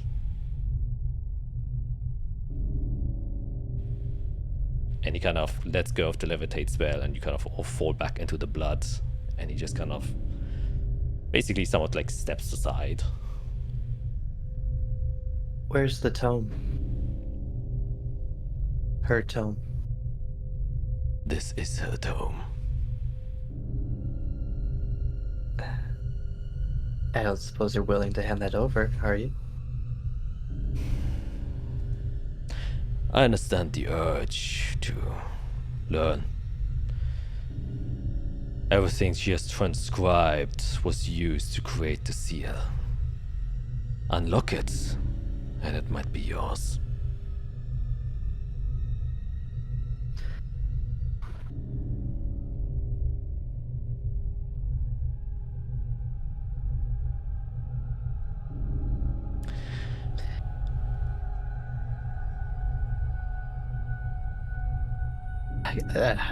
I don't have a +1. Can I try to get a read on this guy? Is there like is he trying to hide like a grin, like his evil plans coming to fruition, or like is he sweating like he's worried about what we're about to do? You know, get like a baseline motion from him. Yeah, you can make an insight check. Come on, just nat 20 this. Just do it. No crazy. Oh, Okay. 14. You get the sense that his appearance is almost alien to you. As in, you know, he's on a... Like, when you meet Zephygus, he has, like, a certain aura that you at least can, like, fathom to a certain extent. You're like, oh, yes, he's super old, he's super strong, he's a lot of knowledge. But with him, there's just this blank that it's almost like a wall that doesn't allow you to perceive them. And as you're trying to gauge from his facial expression, he's completely, you know, detached and emotionless when he's talking. He doesn't seem to be deliberately hiding anything, and he's answering all of the questions you're saying, as far as you're concerned, openly and honestly. You get the sense someone at his stature doesn't need to hide anything. And given what he's said, and if it is indeed true what he's saying, which obviously, you know, he could be lying out of his ass, you don't know. But whatever choice you make here, if it's truly entirely up to you, he just wants to be here. So the choice that you do make, and even if you don't make a choice, that is a choice, is final. And you cannot undo whatever you're doing here. So if he's giving you this freedom, obviously, he doesn't care what you do. And that's the entire point of why he's here, is kind of what you are assessing.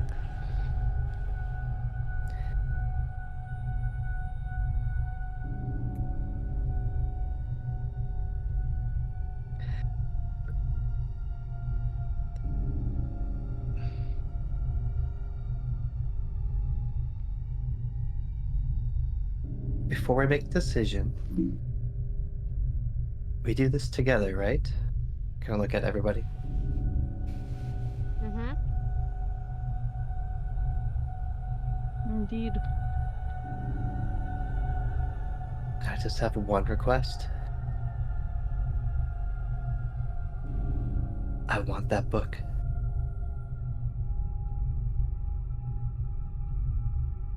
Why do you want the book so bad?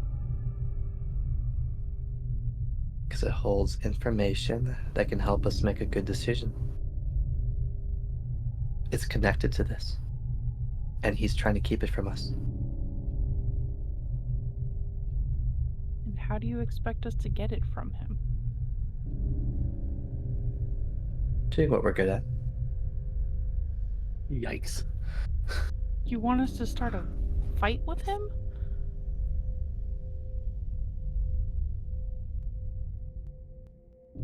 He's gonna He's not squash gonna give it. us. If he He's wanted to also squash right us, he here. would.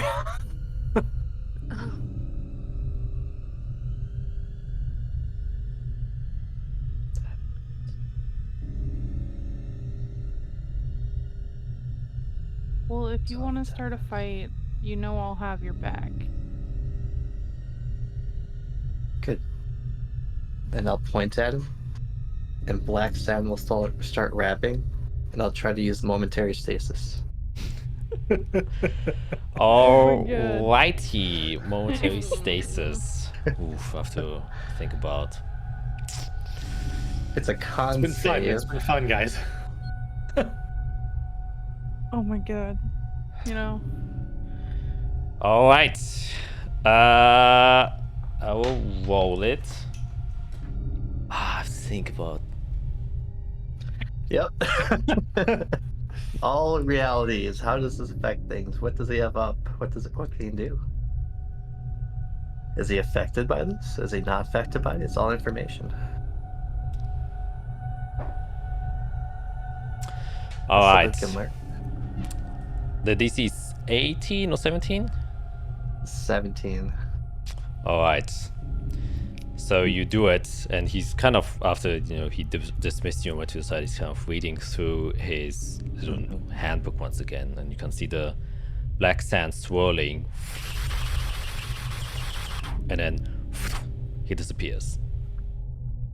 He disappears. He disappears. Mm-hmm. Disappears. I know a couple ways to disappear. Did it look like teleportation? Did it look like what I do when I pluck people out of reality? You can make an Were there components? Arcana check. Oh, he was doing nothing. He was just reading through his book, and then just suddenly disappeared. Oh, 22. Wait. It seemed like teleportation, and so you quickly look around to see if he's anywhere within your vicinity, and you can see. I mean, he has to look behind you. He's just standing behind you, but he's still just looking at his handbook. But now he's in a sitting position. Oh, I wish I had spells. How far away? 15 feet.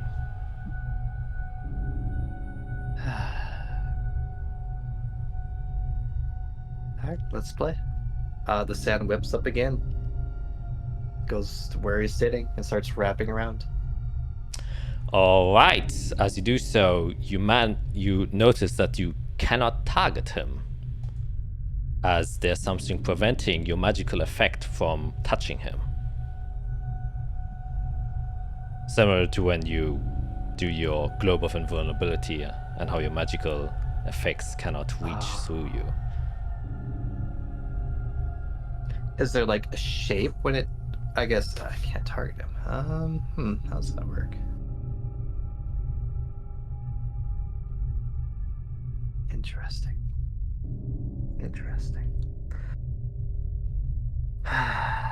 Okay, I'm just gonna cross my arms, tap my foot in the water,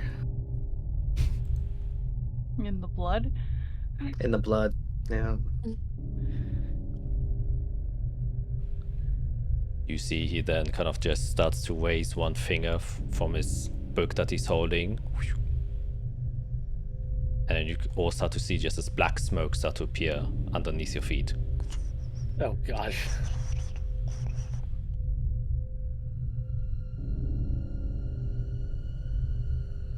I can I move away from it? Anger the bad man. Yeah, of course you can attempt to like move away. Obviously you're still in, you know, liquid, but you kind of try to move away.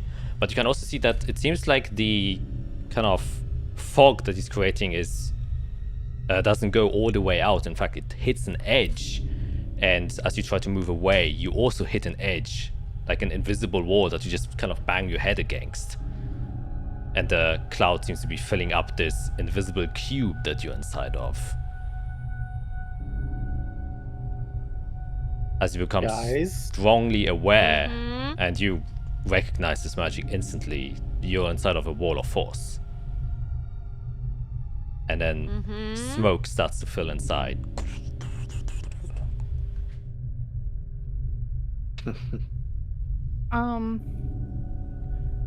I just kind of look at Fiera. Would my little like, you see me here, now you see me here trick work without getting hurt? I'd recommend trying that, yes. You're not going to break through, but you might be able to jump through magically. And should I attack then? I don't want to do that if nobody else is going to be. Don't attack. Oh, We're but all what is he doing? He's entrapping us? Because he wants us to make a decision. He wants us to do something. He's pressuring us to make a certain decision. He gave us information which changes our choice. He's not in this wall of force, is he? Doesn't seem like it, no. You can very so clearly see the edge of this. But yes, Jade, please. Unless you want to be trapped in here and let him do what he wants. I don't want to be trapped in here. And if you think me attacking him is gonna help, I'd like to be free. Okay, so I'm gonna use my little teleportation thing, my blessing of the Raven Queen. All right. I'm gonna try, so I can only go 30 feet. So I'm gonna try to get as close to him with that 30 feet as I can. Yeah, he's pretty close still to you. Like he was 15 feet away from Fiera and then tried to move away. So he's like max 15 feet away. And as you move to Fiera, you can definitely do that. As you jump out, the other ones stay inside. Everyone inside has to make a Constitution saving throw.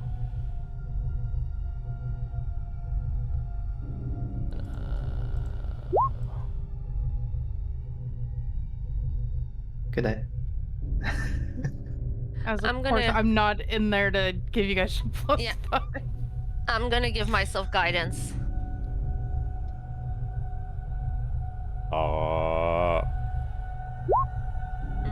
It's guidance for saving throws, I think, on your ability checks, right? I think it's only ability checks. Oh, okay. Disregard the +2. I'm sure I fail it anyways. Yeah, ability checks. Yep. Skill. Sorry, forgot about that. Alright, then you all unfortunately fail, and you all take... not too much.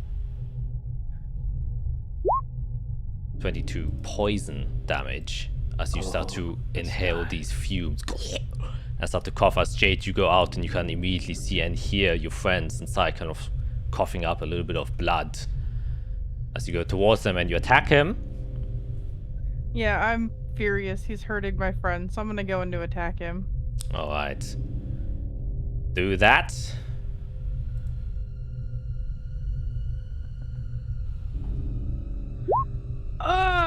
Jesus. You strike with your blade, and as he does so, he kind of just, you know, he closes his book and then he just lifts his finger, and your blade immediately touches his finger. You have to make a, what is it? Also Constitution saving throw. I mean, we're kind of learning about what he does. a 29 save, so only take half of this. Oof.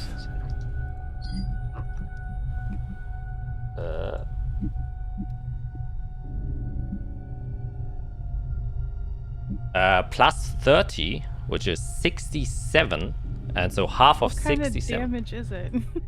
As you just see this necrotic energy almost corrode your axe away, and then go inside of you. Half of 37 is 30. Because I am resistant to 30 necrotic, and then I 33. also have my little So half of 33 would resistance be to all damage. 16. So you'd only take 16 necrotic damage from that. Oh, Jade's a badass. Yeah. As you feel that, but you know he's not really paying attention to you or even looking at you as you kind of strike him with that. And by the way, it's still your turn, but he still managed to cast off a spell. Yeah, it's like legendary everything. So what do you do, Jade? You still have an extra attack if you wish to use it. I'm gonna try. All right, attack him. We just need information. Oh, I'm gonna use my channel divinity to give me a +10 to that. Plus 10. You try to hit. You go a second time, and that's when he kind of just opens his hands now, and then this black shield strikes against it, and your axe bounces back. shields. Oh, that's 2 reactions. What the heck? Well, that's all I can do can't because I win did my this. bonus action to 2 Nope. attack. And then No. What did I? We oh, man. can't win, but we need to figure out what's happening. he opens. He's trying to kill us. Opens this book again, But why? and then he kind of says, "A decision. You have made one. There's one word that will change the fate of your group.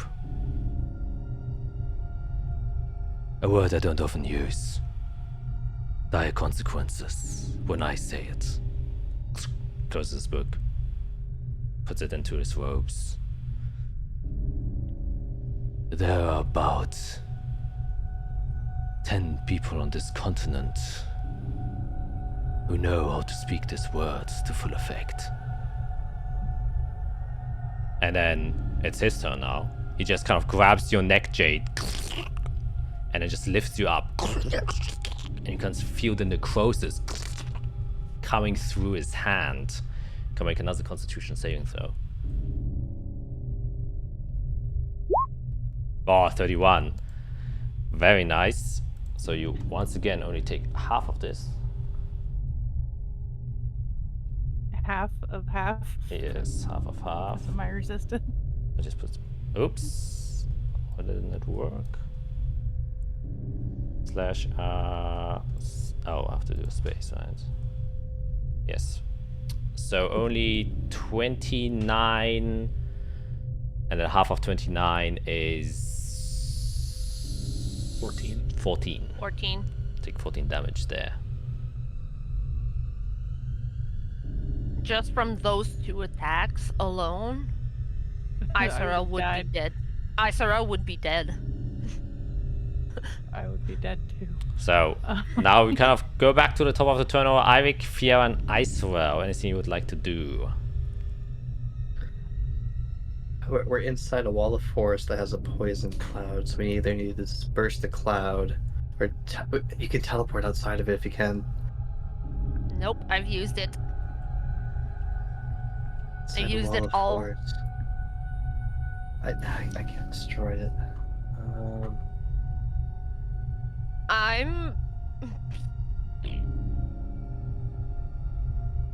I'm just gonna start using thaumaturgy to create wind to try to fan the poison cloud. Because that's all I can do. It's Alright. not much, but it's all I can do. Can make a straight wisdom check. If you get a natural 20, I will say it works.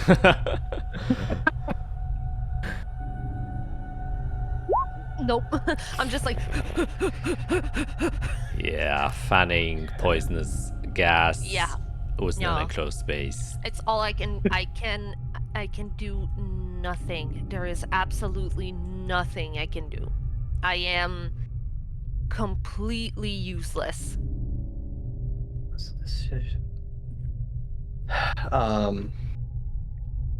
What hand is that? I don't know anymore. I'll take out the token I have. Because I think Wall of Force I should be able to cast a spell on the outside and stop projectile. I'll point right between where Jade and he are, where they're kind of connected. And the token's gonna start glowing bright white. And I'll try to use the calm emotions on that area to affect both Jade and him. All right. It's a charisma save of 20. So he rolled a natural 20. God damn it! What do I have to roll?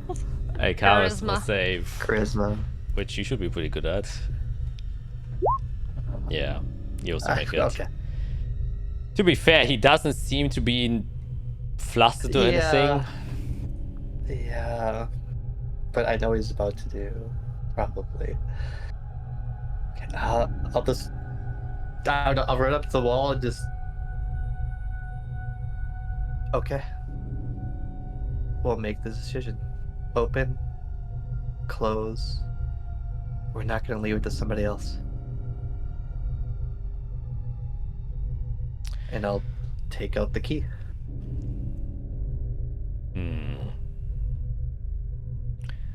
Alright, okay, make a persuasion check. Oh, well, yeah, if I cast spell now, it's kind of weird. Come on.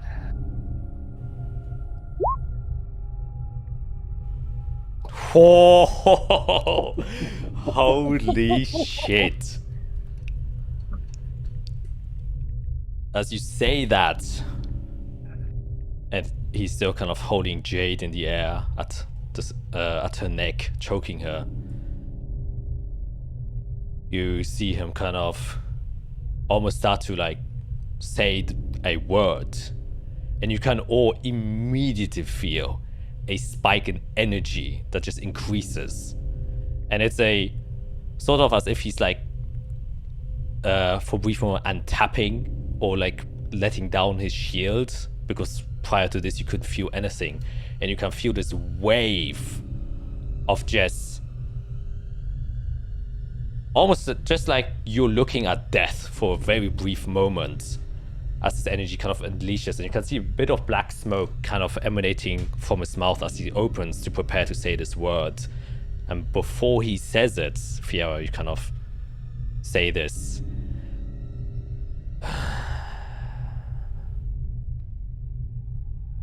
And he kind of lets Jade go. And Jade, you kind of just fall inside of the blood. And then you can see the wall of force. Well, you don't see the wall of force disappear, but you can see the fog dissipate onto the ground. Okay.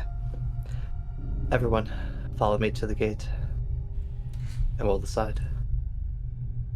So I kind of just hold the key in my hand. As you go towards it, he just kind of, once again, takes his handbook out, as if nothing happened, and goes back into like a sitting position and starts reading. As you all approach the door, Fiera, you've took the key out once and you felt it vibrating when it came closer and closer. And now indeed, it's even getting hot to the touch, which is in very strong contrast to the kind of cold air that's blowing out from this door. As you go closer and closer at some point, and you can see like a little bit of fog that has gathered at the bottom of this door, you breach through it and come face to face, only like 50 feet away from this weirdly looking textured wall. And as you're kind of holding the key there, you can see in the slits where this crack is in the middle, there's this faint glow that kind of flickers.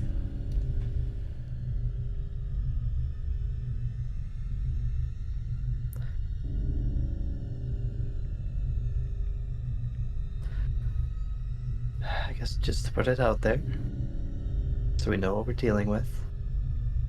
According to him, we can use this key and strengthen this seal. That would hurt the Legion of Holy Blood. And they would likely kill all those who empower this by taking the rest of their strength, including Tila. We're not going to leave this decision to somebody else. The only other one is open it and find a new way to deal with what's inside. See for ourselves. Perhaps meet Laszlo.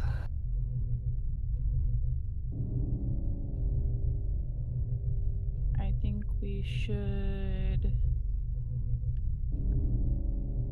If we open it, that would end the curse, right? And just like we figure out how to like. Likely, if it's what's draining people, then. Because I feel like if we take care of that, that would help Tila, and then it would also weaken the Blood Legion. However, it means that we are unleashing whatever is behind that door. And If we've already told Melador everybody is behind upstairs that we're not going to. Yeah. So we're going to have to deal with what's behind there and the wrath of everybody who told us not to open it. Yes. Well, it depends what We might as well Melador not is. come out of here. We still don't know the full capability of what is behind that door. Do you think it's going to be easy? Honestly.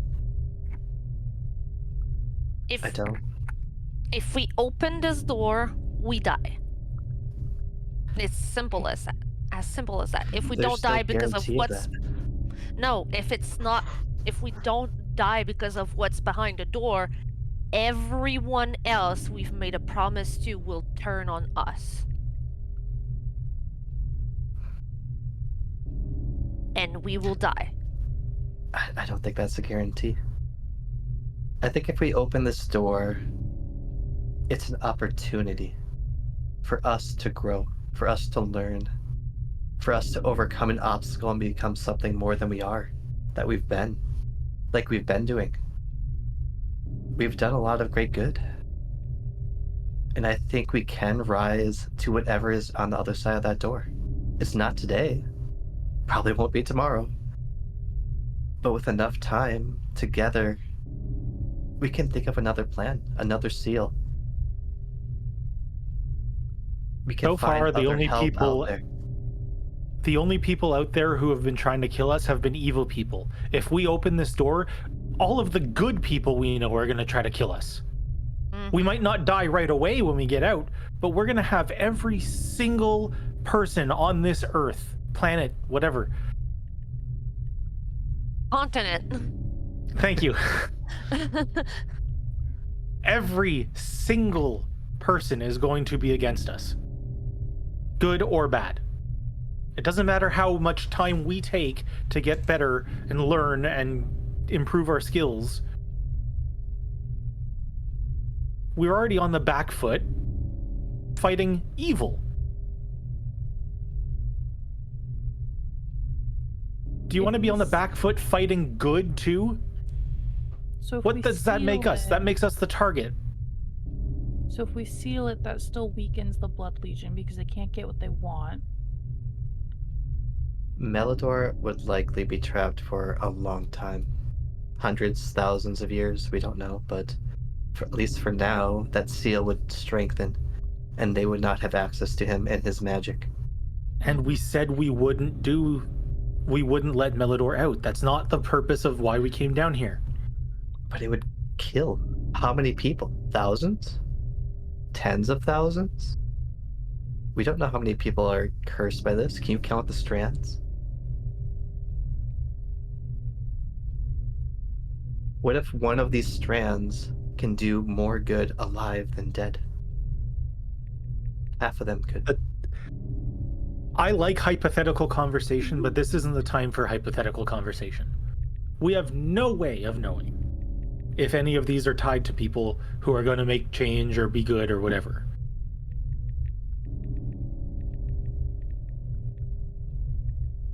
I am honestly torn. I am torn in two.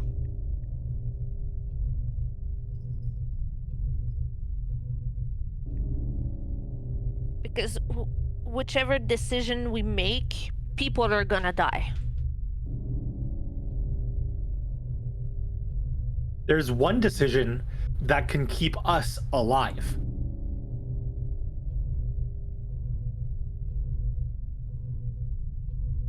We all agree that we have to make the decision. We cannot let someone else make that decision. One or the other. So it does remove one of the choices, but the two choices we have left are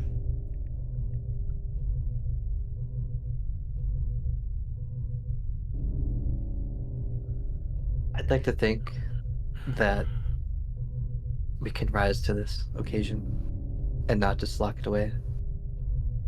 I want to have so faith torn. that if we open that door, humanity, the world, Chaldeans, we can handle it.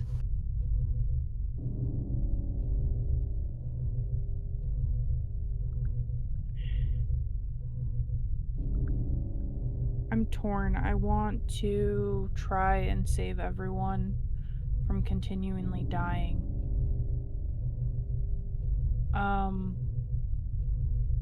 I feel like if we were to open this and face what's there and we lose our lives in the process and we piss everybody off, it almost could be worth the sacrifice of all these people suffering for something that they couldn't control.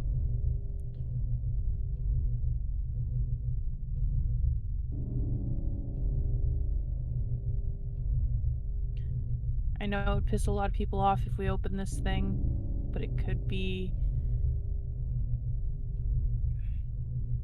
maybe, like Vera said, we can overcome it. We've encountered so many things and we've overcome it together in the short time I've been with you. This would be our biggest challenge yet.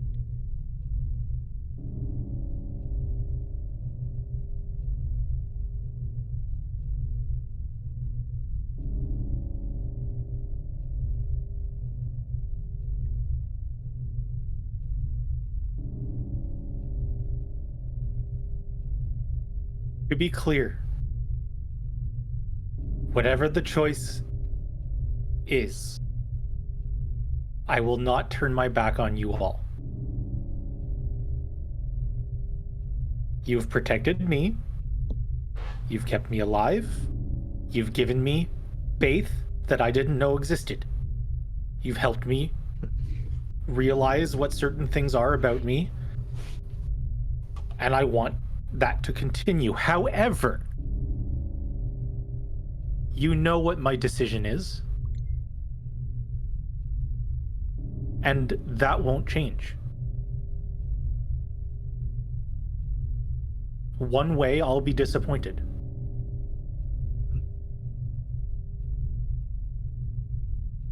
But I'm not leaving you.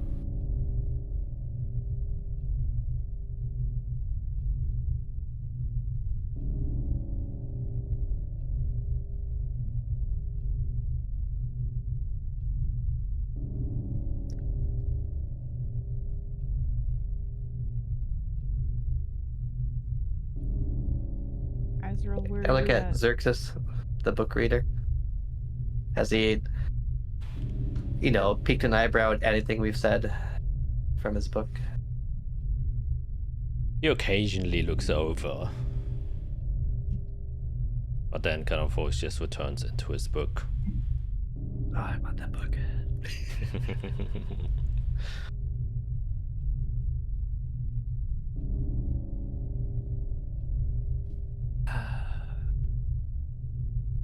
Okay. Everybody have a minute to themselves. I'm going to examine the door.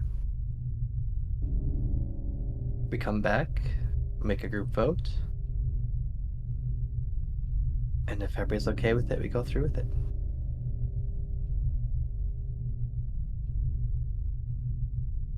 Then I'll just start walking kind of along the thing and see if there's any murals, writings, hidden goals, I don't know. Yeah. Anything else going on with the dwarf? Can make an investigation check. I'll take that time to take a look at the strands and all of that, and trying to I'm basically gonna just like put my hand on them and trying to feel like how it feels and kind of investigate a little bit like what it is. Sure. Yeah, I can make an investigation check as well. Yeah. if you'd like to. Yeah, it's mostly curiosity, I guess. Wow. I guess. Jesus, what were these rolls against Mr. Xerxes here? Yes. So, Fiera, so was you looking at the door. There doesn't seem to be much there. There are no murals or anything. It just seems to be one door. It seemed like one thing you notice is that the outside texture, which heavily looks very different than the other walls you've went through inside of this dungeon. Seems almost like as if some sort of explosion or big magic happened here that kind of cauterized it and which has given it its shape. Plus you can see the kind of marks that have been created on the outside of the door were probably placed in afterwards, and you realize that this is the seal. This kind of big rune that you're seeing is Lazula's seal, which is why you can see all the strands kind of going towards it. And as you have the key outside, you do see, as I mentioned before, there's a flicker of almost like a red flame as you kind of approach to it in the crack of the wall. And if you bring the key closer to it, it seems like it kind of manifests into a keyhole, a spectral keyhole that glows red, almost like inviting the key to be, inserted inside. And other than that, there doesn't seem to be much at or on or in front of this door that you can take note of, other than this magical seal that's here, and how all of the blood veins intertwine and weave into the one of the cracks that is about 10 feet above you all. So that seems to be like the connecting point. Isorel, as you're kind of investigating and you touch these, and you notice that occasionally some of these veins just drop, fall down, and just fill up the pool of blood that is beneath you. And that's when you realize, this is each strand stands for, is a siphon of life force from an individual on the continent. And each time one of these strands of veins falls down means somebody died. Whether the cause was through this curse or through natural means or unnatural means, you don't know. Could be both, probably. Mm-hmm. But you realize this pool of blood that is here is not a result of Melodor being here, no. It's because how many of these strands have fallen down of people that have died that has slowly filled up this pool that you're all inside of.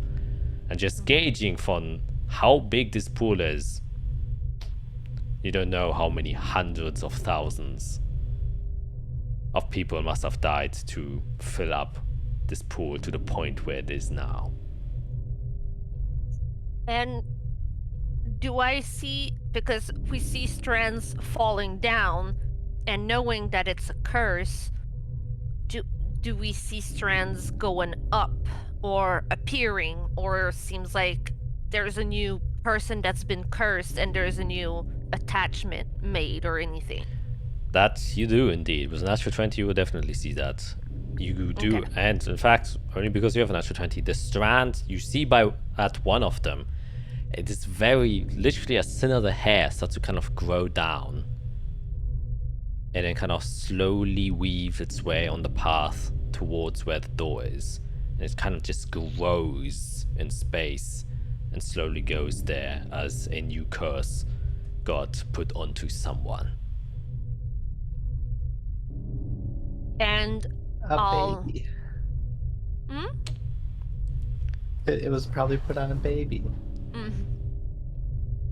When I touch it, does it feel like I could pull on it and detach from someone, or does it seem like magically in place? And I wouldn't be like tugging on someone to see like, hey, can I kill you? But Yeah. does it feel like it could potentially be like detached, or does it seem like it's magical, it's there to stay? It definitely seems magical.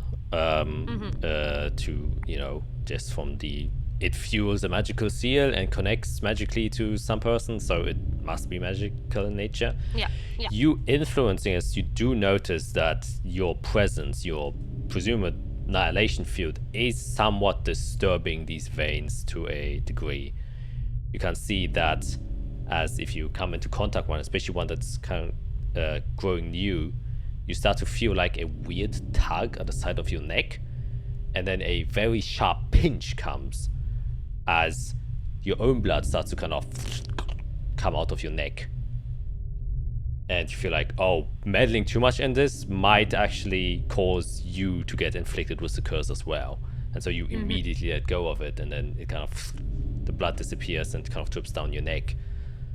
But being in the vicinity of the origins of this curse probably is also quite dangerous. Which, I swear you can make an account check after realizing that, especially with the natural 20. For some reason, I'm very high in Arcana, so there we go. 18. Now that you have realized this, that you can, get inflicted with the curse by being close proximity to it, you now get the understanding that once you, strengthen the curse, it will probably have another boom or wave where, multiple people will get, their life force gets siphoned out. And there's a very high probability and super high risk, because you're literally next to the blast radius, that you might be the first ones to actually get inflicted by it.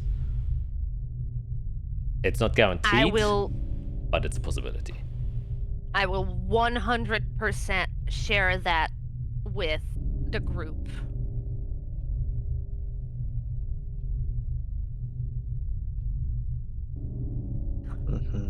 That does change things a lot.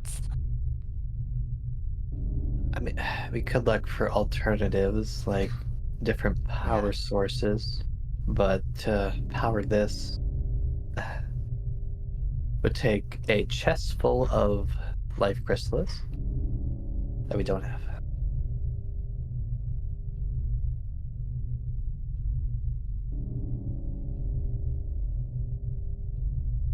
Lazula is said to be locked in here with Melidor, right? That's what her that fellow said. That's back in that's town. what is said of it. That's what people believe. Yes, that she locked herself and other estranged blood users inside because of the secret they found.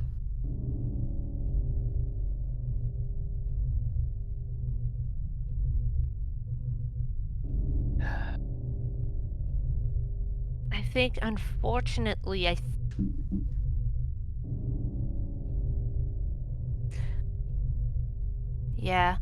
think unfortunately it's time to have a chat with Lazula and try to uncover that secret. I don't like it. I don't like it at all. It goes against everything that I have fought for. It stands against everything that I've promised.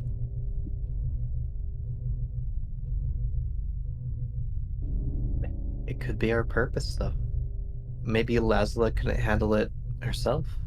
Maybe we're meant to find her at a later time and find like this isn't a solution.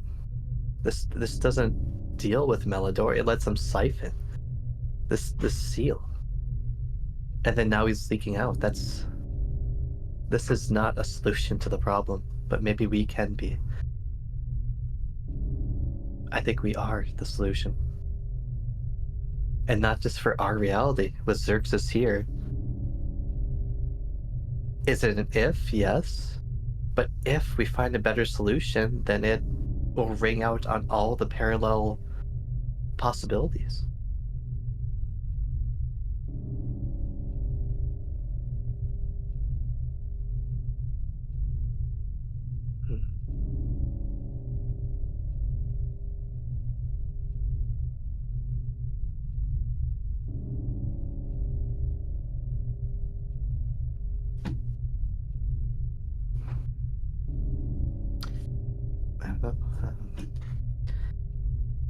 Can I walk over to kind of near where Xerxes is again? Yeah, Within sure. like 30 feet, let's say.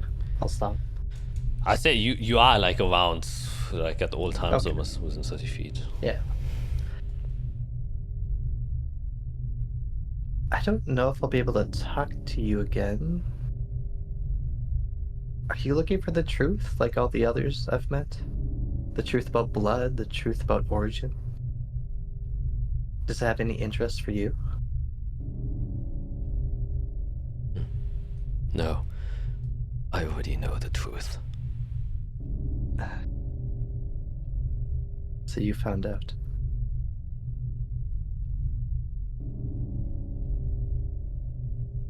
And why don't you share it with others?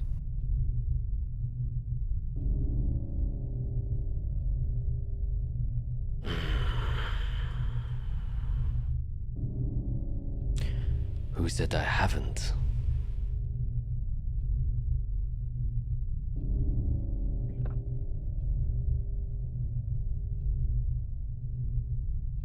See, we were told that you've, well, created the Septimus out of some weird experiment.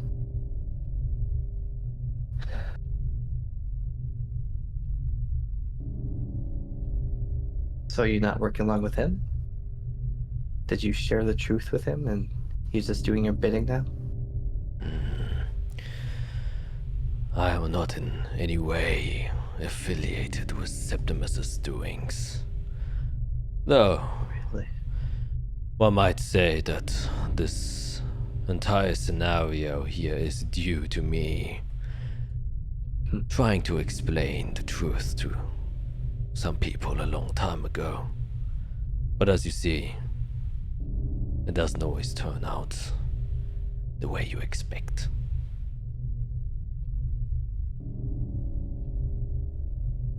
Well, I mean, that's what makes life worth living, right? Exactly. The uncertainty of things. The uncertainty is always weighed down by one certainty.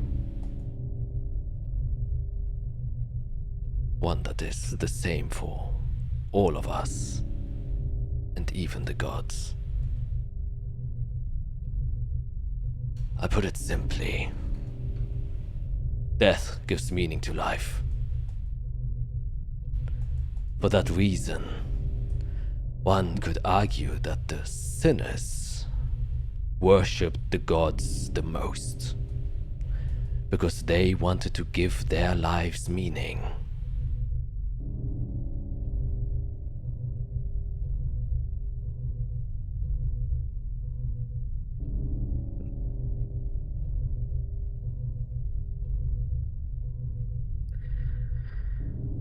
Interesting.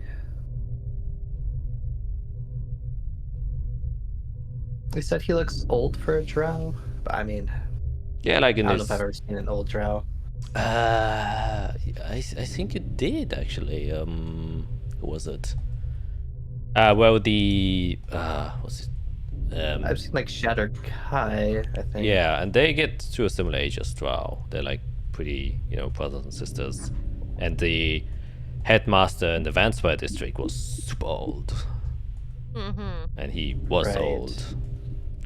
and he looks elderly. So he looks like in his 50s or 60s as a drow, which literally maybe just translates to, just put 2 zeros on the, or an extra zero behind. Yeah. Is the book open right now? It is. Actually, I'll just make a wall. Oh, how do I do this? Like a coin. No, I should make the decision myself. Boy, oh boy. Well, he notices that you are obviously I'm looking at the book. looking at the book. And he kind of just closes it and throws it towards you.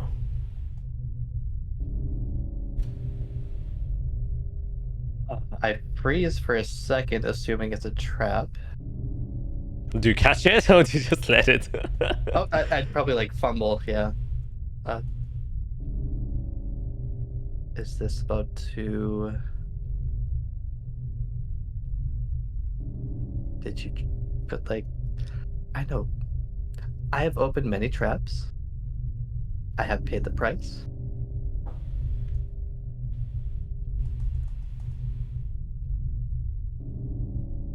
You're not gonna give me a warning, are you?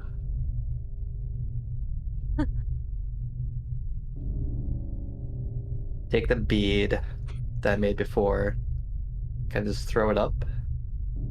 It pops, and like starlight starts to come down as I cast Fortune's Favor on myself? Question mark? Okay. Okay, yeah. Okay. I look to the others. Everybody okay with me opening this? Go for it, I guess. You've wanted Okay, it. I'm so- gonna go stand next to Jade. If Grab we the die, we fetus. die together. Yeah, does it have what's on the cover? Yeah, you look at the cover and there's simply 2 words on it. Death counter. Game over. Oh wait, death counter? Yep.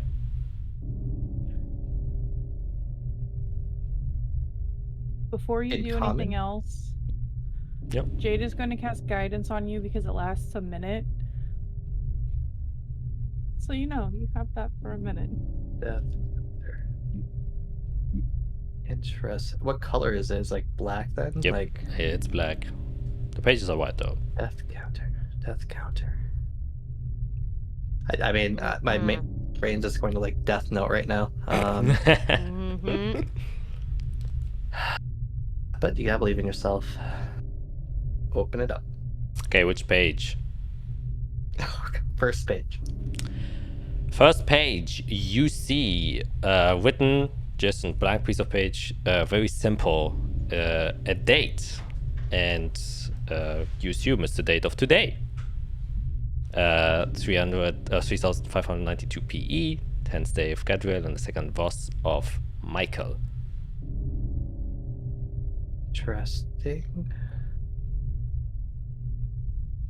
Is that like the title, or is it like in the middle of the page? Yeah, it's just in the middle of the page, like, just stamped inside of there, and looks kind of stamped. And no other words? Nope. Numbers? Nope, nothing, just the date. What does that mean? Today's date. Is that the first page? Okay. Flip second page. Third page. Yep, you look inside of there, and it looks like a black page. As you kind of squint your eyes, and your passive investigation is pretty good, you can see there are just a bunch of tiny lines that have been, written next to each other. That just gives the appearance as if someone like hatched in this entire page full. And it's both pages that are completely hatched in. Yeah, like the text is super small. It's not even text, it's literally just lines. Oh, patches.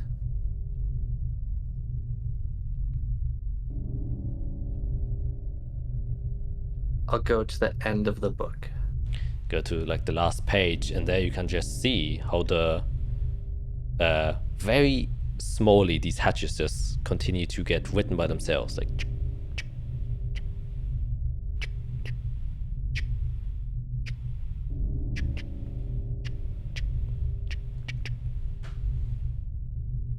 I'll close it. Can look at him.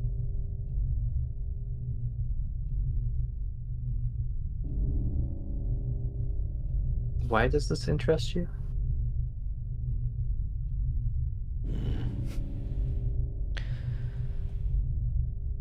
There's one certainty. Death. Death.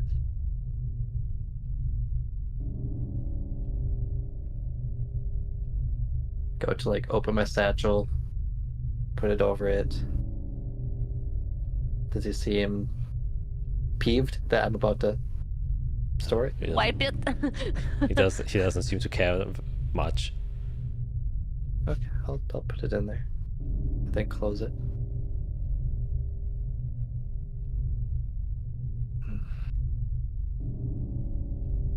Okay, let's make our decision. Who wants to start? Give a quick 101 of what they want to do. What they're Lock it okay with, because what we they're not told okay people with. that we were gonna lock it.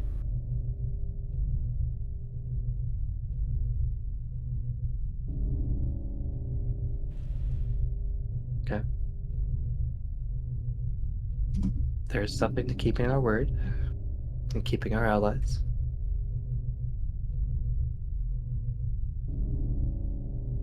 And locking it and throwing away the key, essentially. We could just be done with this.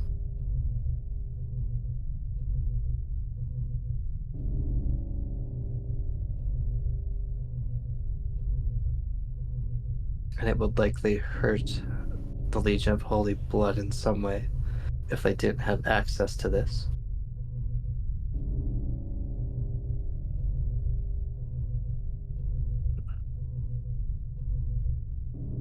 And it would kill a lot of people.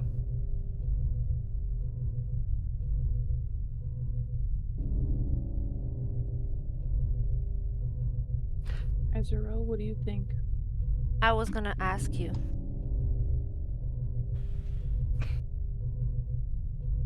I know Fiera wants to open it.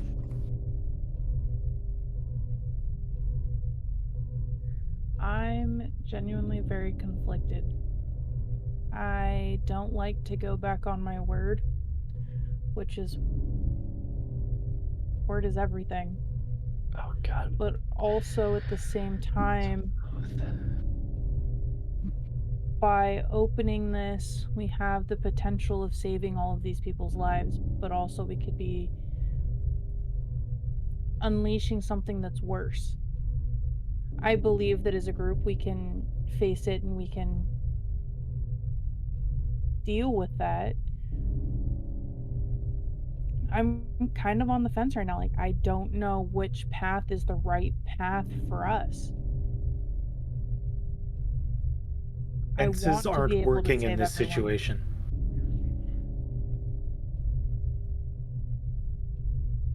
I want to be able to save people. And I think doing that would be to open this.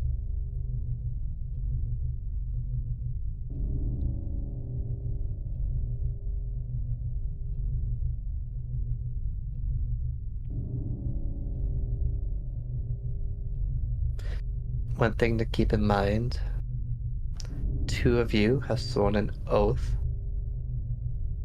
Yep. Oaths are not one way or another. They are kind of ambiguous. What is good, what is bad.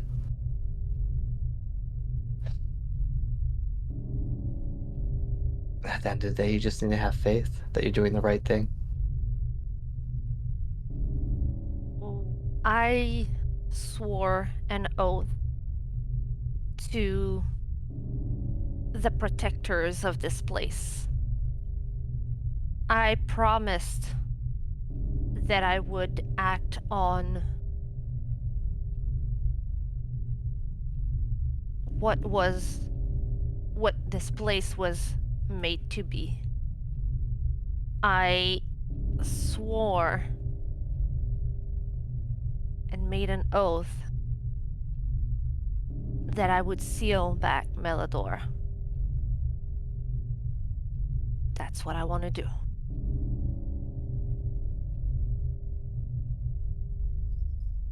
Where to tie? As conflicted as I am,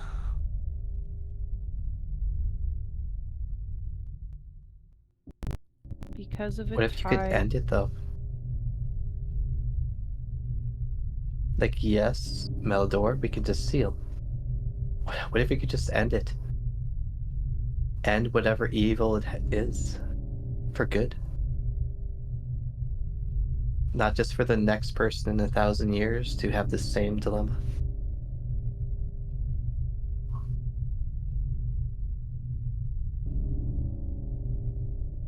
I would be more willing to entertain that idea if we were not all tapped out on absolutely everything.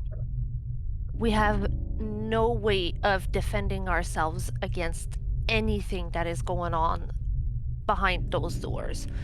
We have not even the possibility of protecting ourselves with anything. We don't have the abilities to investigate anything magically. If we open this door, all we have is Jade's muscles and all 4 of our brains. And that's it. And as much as I want to believe that we can overcome whatever is behind this door, if anything was to go wrong, we have no way of protecting ourselves. We have no way of getting out of there.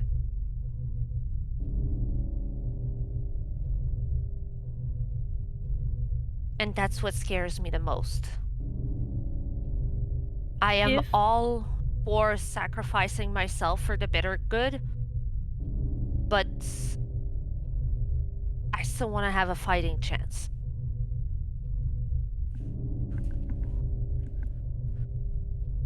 I still want my actions to have an impact, and I want to have a chance to make a change and not just walk in there and be like, well,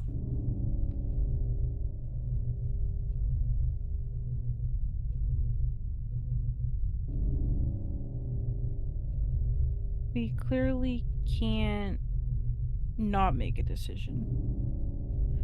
But with it being a tie right now, that's not good either, because that forces us to essentially be the bad guy one way or the other. I can respect Eirik enough to stand by his word and what he means. I understand that Izarel is concerned about us being able to defend ourselves, let alone others, with whatever we release. So in order to break the tie, I'd be willing to seal this. and here's the thing. I'm willing to be convinced of going the other way. Because I understand. But here's the thing. I understand what Fiera is saying, and I'm not saying I'm changing my mind here. I'm just telling Fiera, I understand why you want to open this door, and I want it to. I just don't think that it's... I mean, Would you like... we shut this door now but it doesn't mean that we cannot come back at a later time and undo it. Open it back up.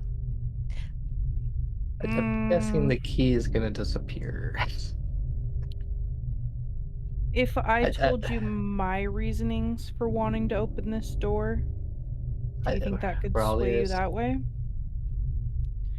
I have watched every single person I love die in front of me, and there was nothing I could do about it.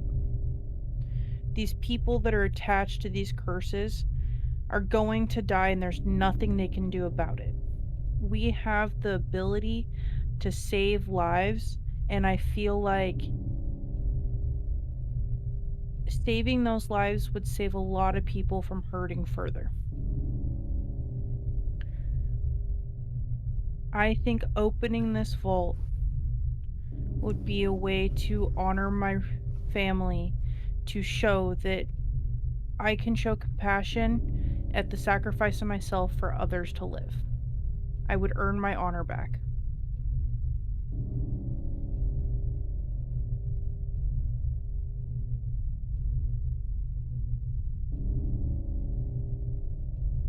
I desperately want to save those lives that'll die if we do nothing.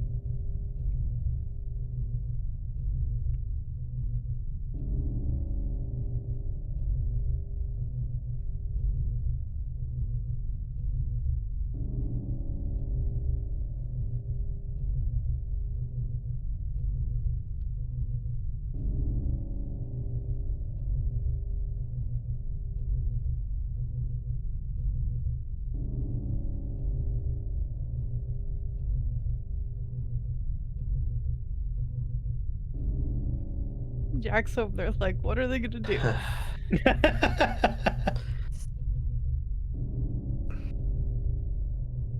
Okay, so let's talk about the thing that's holding you back, Eric. This, we have to. Allies, keeping our word. I think a lot of people we've talked to don't know what's down here, don't know what's happening, don't understand the Velmouth blood curse. They don't know. They just don't know. Now that we've found out, we can tell them that we got rid of the blood curse, and everybody, all those people can get their strength back. We can tell them that, yeah, something was sealed away, and we had to release it. We have to hope that they have faith in us to find a different way to deal with it.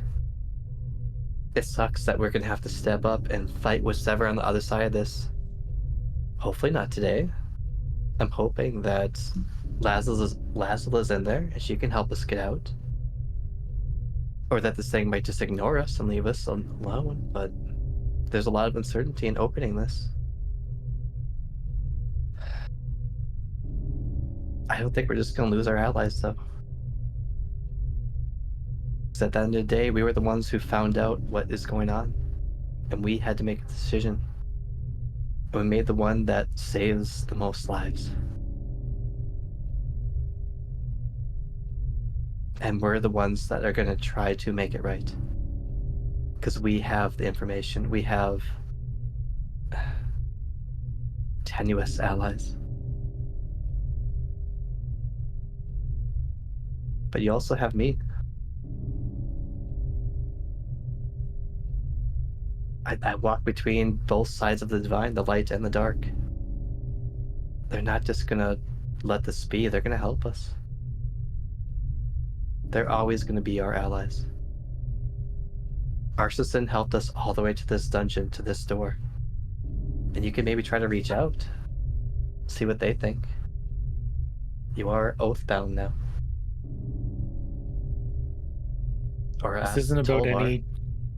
This isn't about anyone else's opinion. This isn't about an oath. This isn't about what Tolvar thinks. This is me. The world that I used to live in before we started on this, whatever we want to call it, journey, was a small world. I didn't know anything. I did my job. I stuck to myself.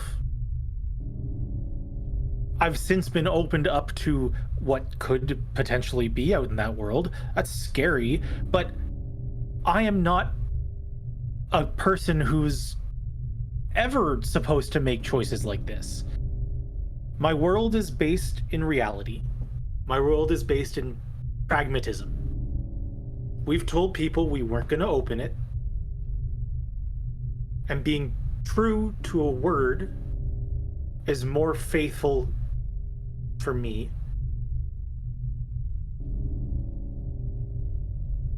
I know what you're saying. We have the abilities to fight whatever's back there. When we get back up top, we can get better. And that's assuming we can even get back up top. That's assuming we aren't going to get murdered the second we step out of there.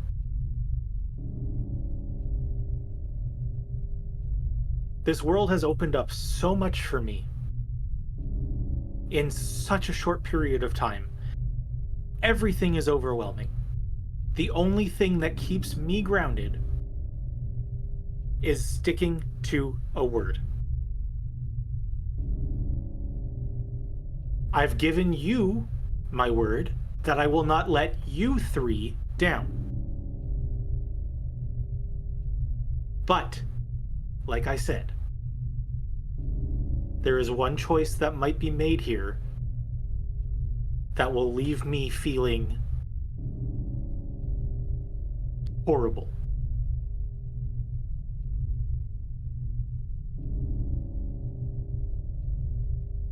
I respect you and what you're trying to explain to me, but you are not going to change my mind.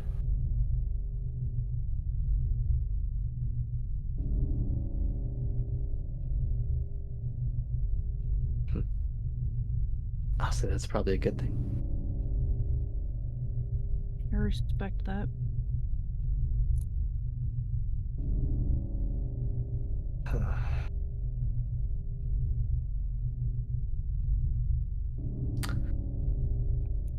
Do you do then? Both choices seem have their own pros and cons, likes, dislikes. We can't make a third choice. I will not go put this on other people. No, we have to make this decision.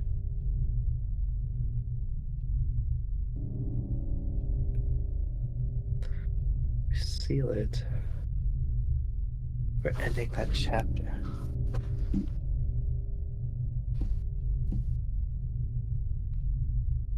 That doesn't mean we could find another means to open it. But at the cost of how many lives? People die, Fiera. Whether there's a curse or not. No one here is long for this world. Even the elves who do live a long time, they're still not long for the world. In the grand scheme of things. Everyone's got a finality to them.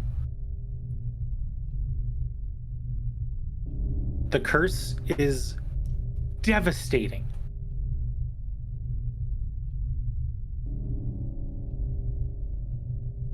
If the curse is done, that is something that can be healed.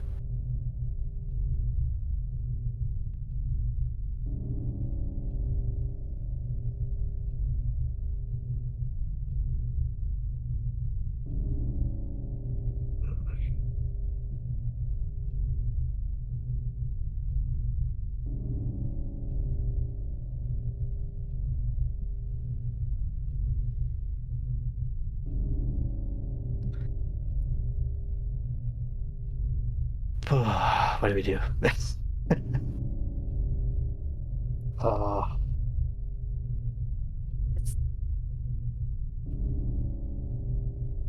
Do we have time to do a long rest? Because I know that's part of Izrael's concern. We don't know who's going to show up Yeah. and make the choice for us. There's a guy with Melidor's finger somewhere, and then Mhm. there's a half a dozen other factions.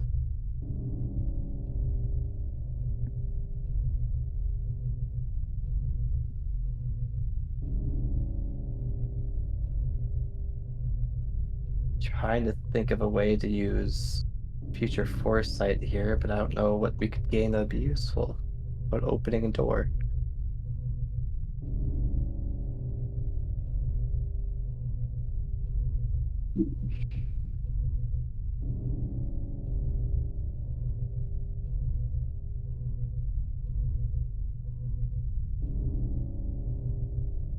That is.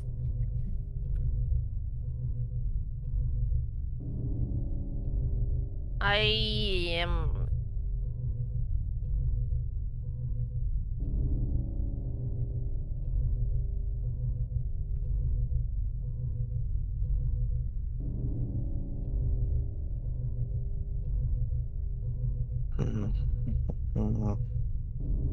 I understand the need to keep it closed, and I understand the need to open it.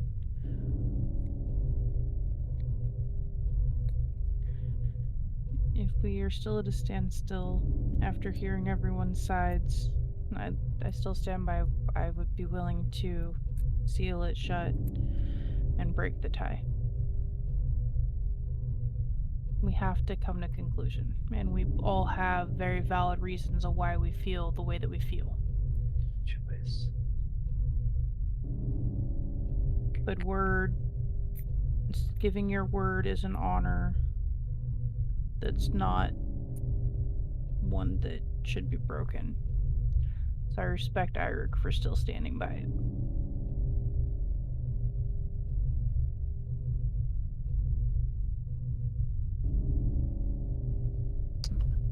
My biggest fear is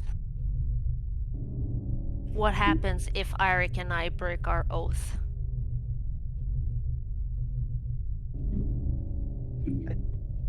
I think What as will long be as the you have faith consequences? in your decision, you're not breaking it. Because you are sealing away an evil.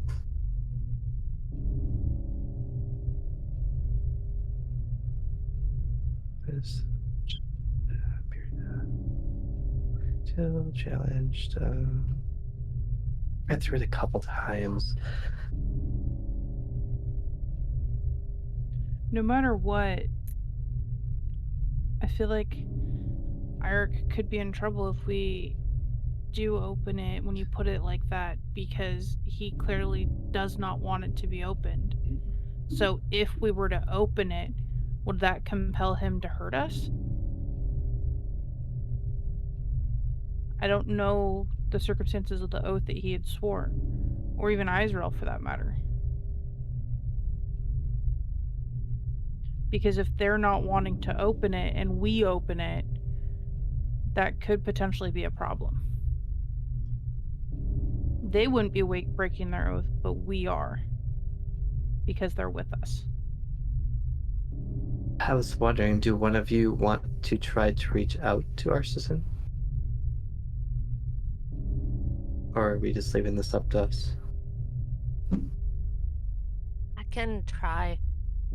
I can see if Artisan could give us some help. I'll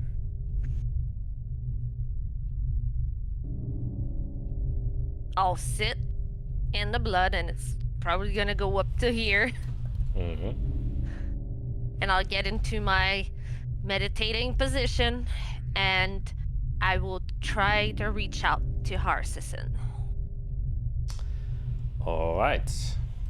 As Yes. you close your eyes, try and feel or gauge whether or not you can come into contact with them.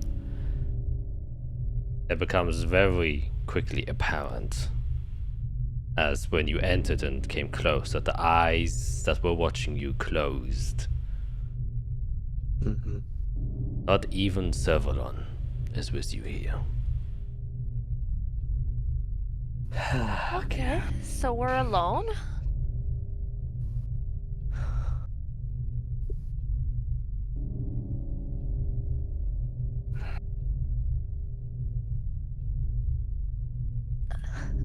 out goes Eirik.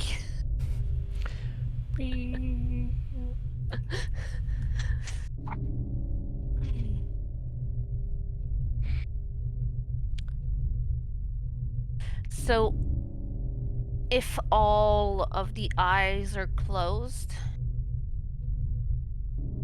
it does mean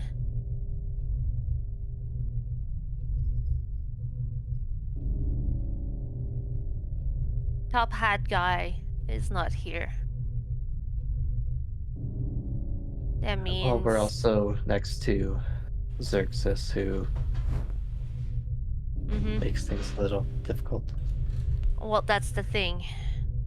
We cannot ask for any kind of guidance through this decision. It is our decision and our decision alone.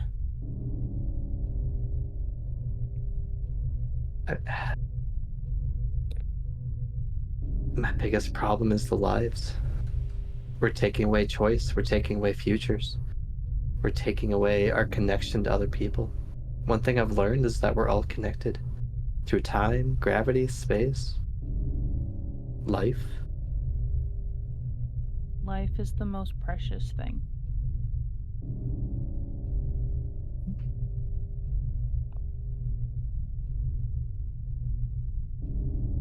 We're essentially acting as gods right now. Who lives, who dies?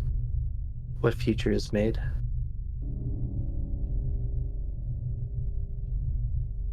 My simplest answer to that question, who lives, who dies? I live.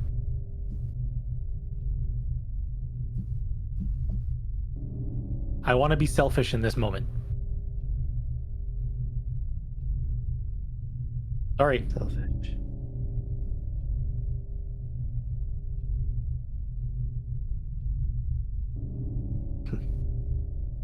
It's not our fault that other people got cursed. That's true.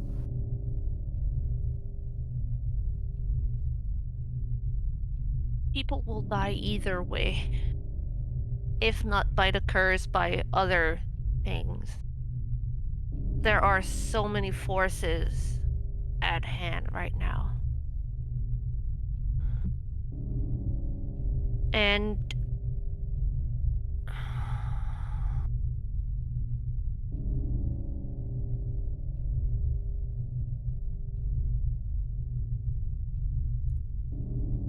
yeah. So it sounds like, Izrael, you don't want to change your position. Neither does Eirik. Fierre's still standing by. I will be the tiebreaker and say that we will lock it.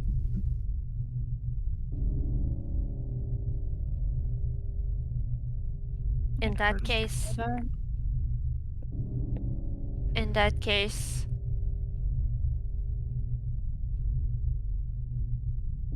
I will lock it.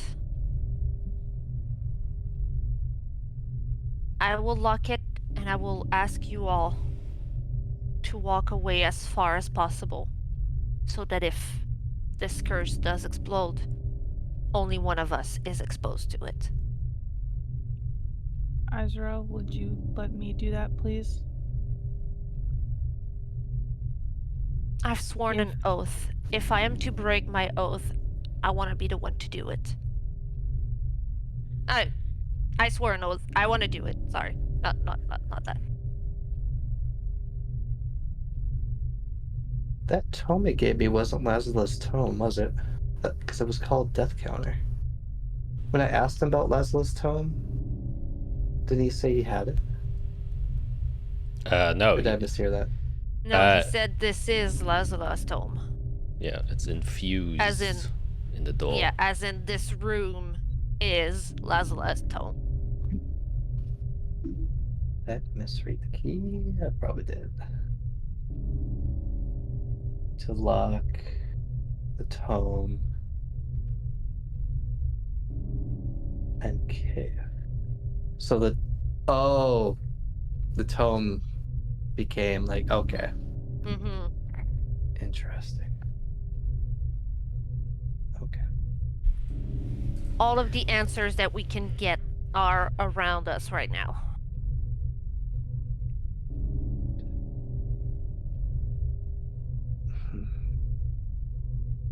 Kind of just looking at the key.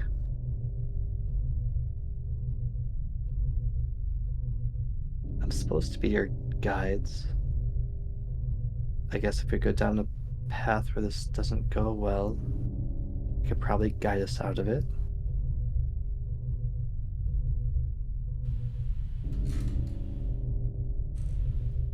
But if we're gonna take lives for the sake of what we think is the greater good for us, for what we've stood up to now, I think I should be the one to do it. We're all about to be high and mighty right now. Well, I'm sure Irek's gonna want to get away as quick as possible. He's probably already backing up. But yeah. I still have defenses should something happen.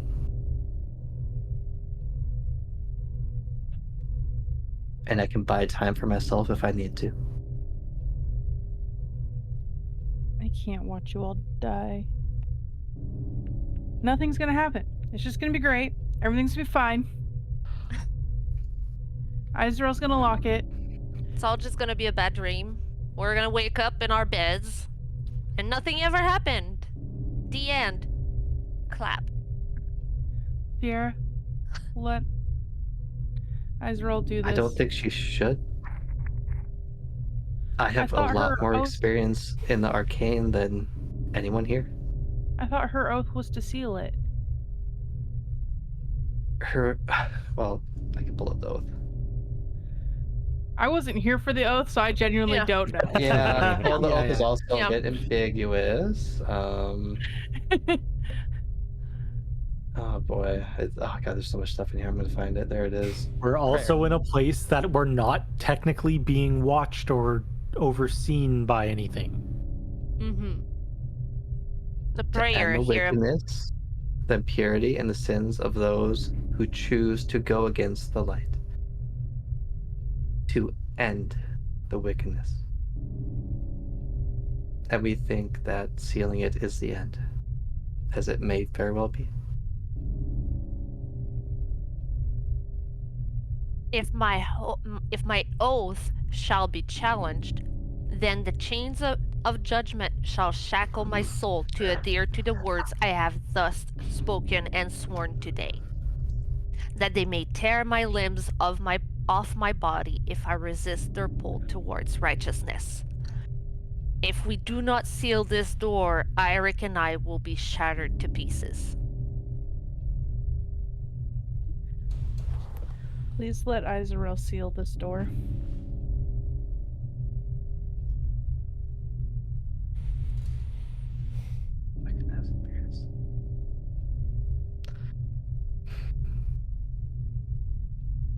What if by sealing it, not ending it, that the oath does get challenged?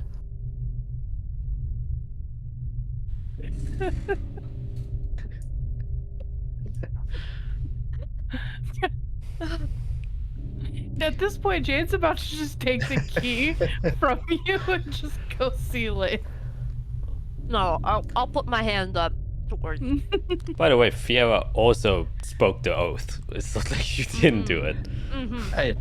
I just spoke it to It did- others. A Yeah. modification. Yeah, small. Little Yeah, she modified it. modification. Yeah, she modified it.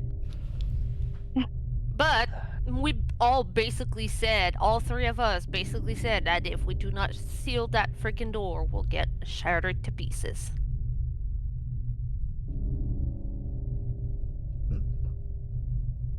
It's interesting. All right, let's seal We the door. can.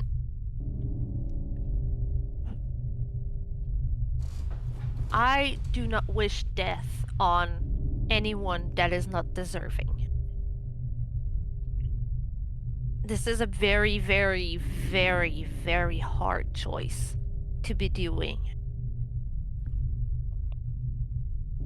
It is. But I Had also I think known- I can be the one to Yeah. bear it if one should.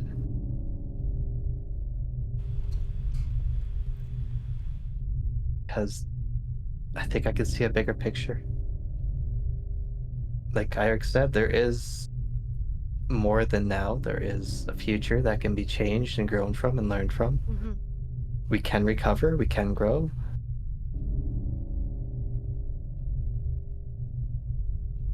I will let you go seal that door.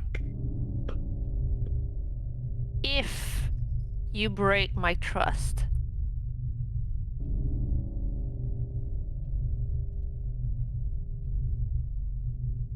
There I will be understand. consequences. I want to stand I want to stand beside you, and I want you to understand that every single word that you have spoken about opening this door and the reasons why you want this door open, I understand them and I believe in them and I know why.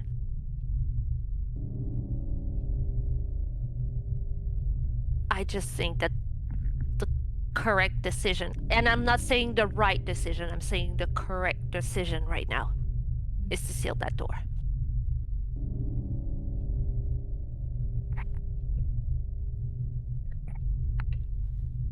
I understand.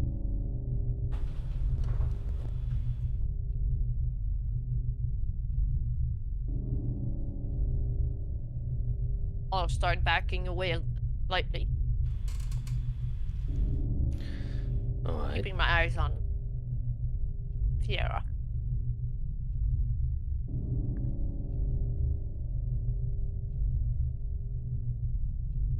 Jade and I would go back to. I refuse to leave your side.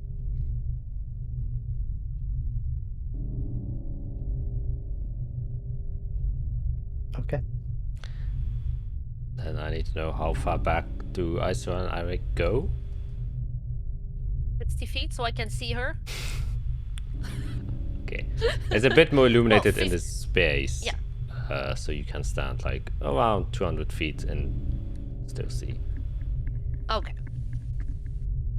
Well, I would probably go.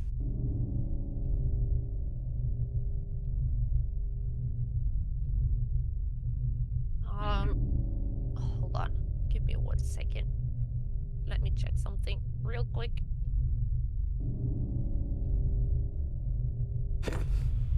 I guess, Eric, do you have a distance you have in mind? 300. Miles.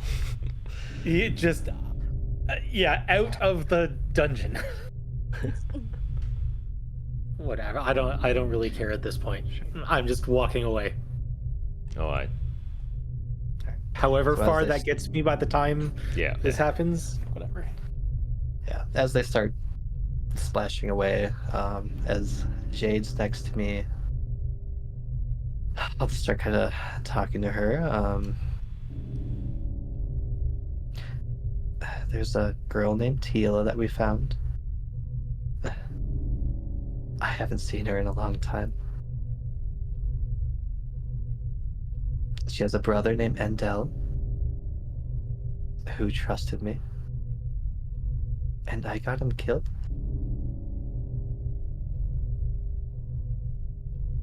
Right now, she's back safe at an inn.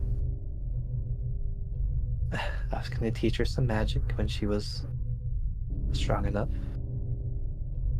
Should I find a way to cure her from this curse she has? Her brother trusted me to protect her. I know that. I gave a promise to her. So if I kill her now, that is on me. Not Israel, not Eric. I did give my word to Endel.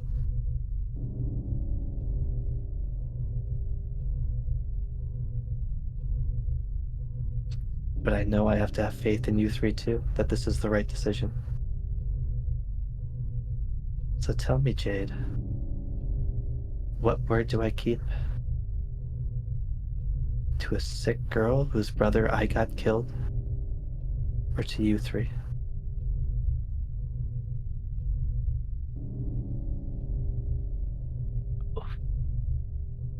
Jay just takes a really deep breath.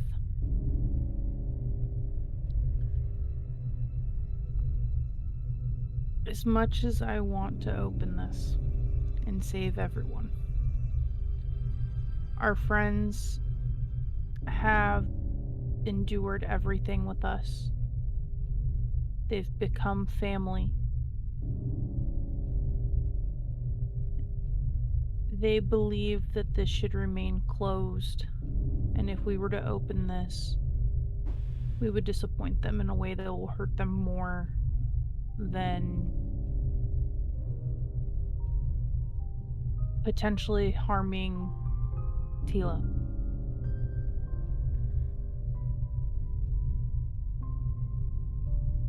So I have to have faith that we're doing more good. Yes. Have faith in our friends. Have faith in what we're doing. This is the right decision.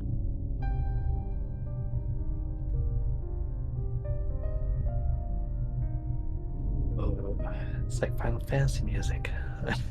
It really is. Final Fantasy X specifically. It is Final Fantasy, but it's Final Fantasy 16.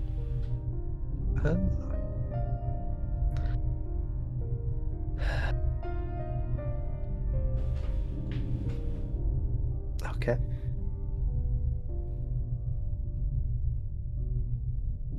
Then this is on me to grow from. And I'll put the key toward the wall. Yep. As it gets closer, you can see once again this flicker appear of like a red flame that then manifests itself into the shape of a keyhole, which kind of almost guides your hand.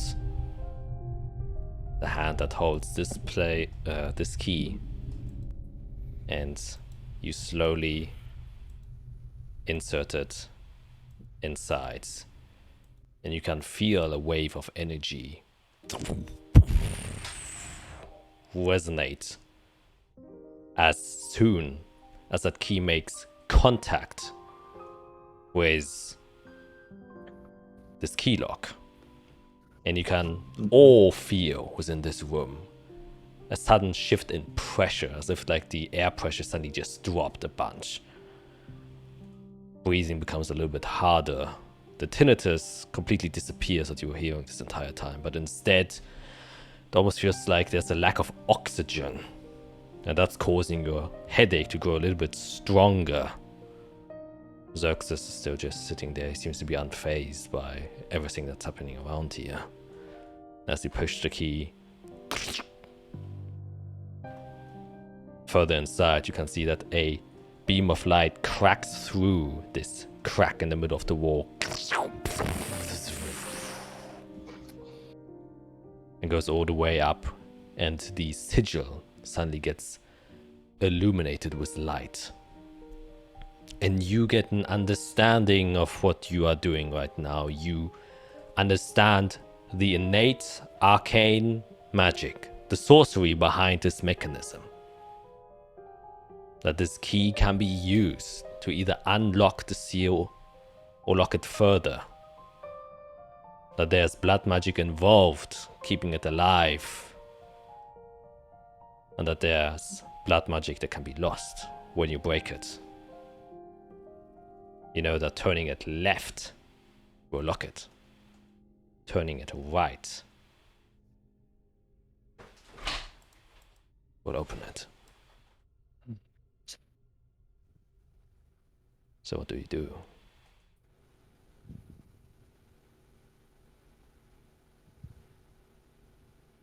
Yeah, look at this beam of light going up.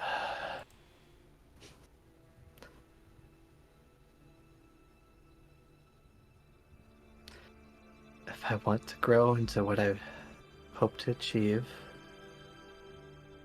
something beyond immortal, a guide beyond just now, I need to bear the consequences of large actions.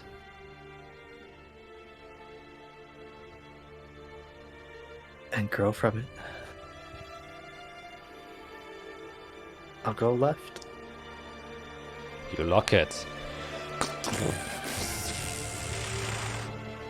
The magic illuminates, and this luminous beam of light suddenly illuminates the entire interior space. You can see that every strand, every vein of blood attached to a person suddenly tightens and becomes thicker as more energy is pulled from those connected to this curse to increase its strength.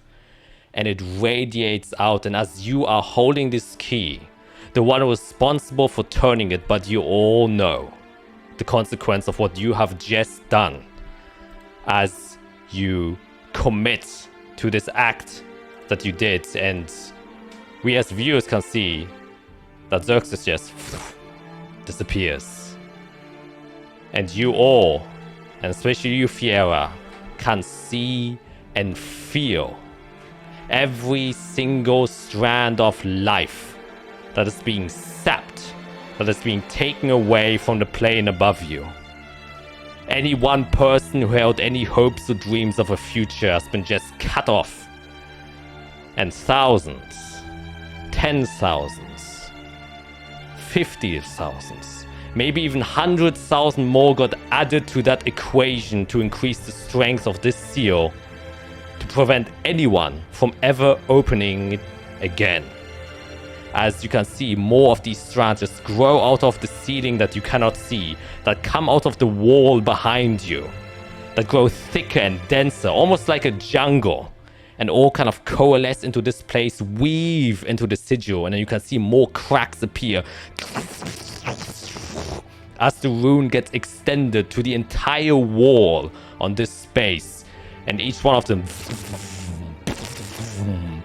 cracks open with light as you do so.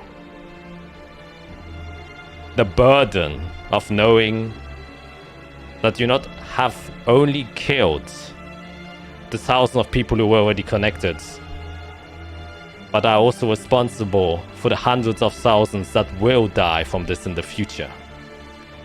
There is a deliberate act of emotional pain that is sitting in front of you, almost as if Lazula has deliberately made so to know what you have done.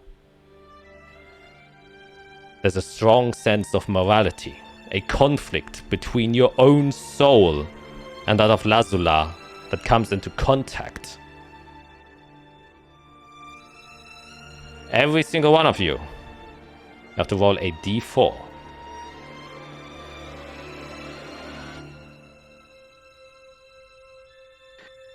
Can I opt in just to choose the worst result? God damn it.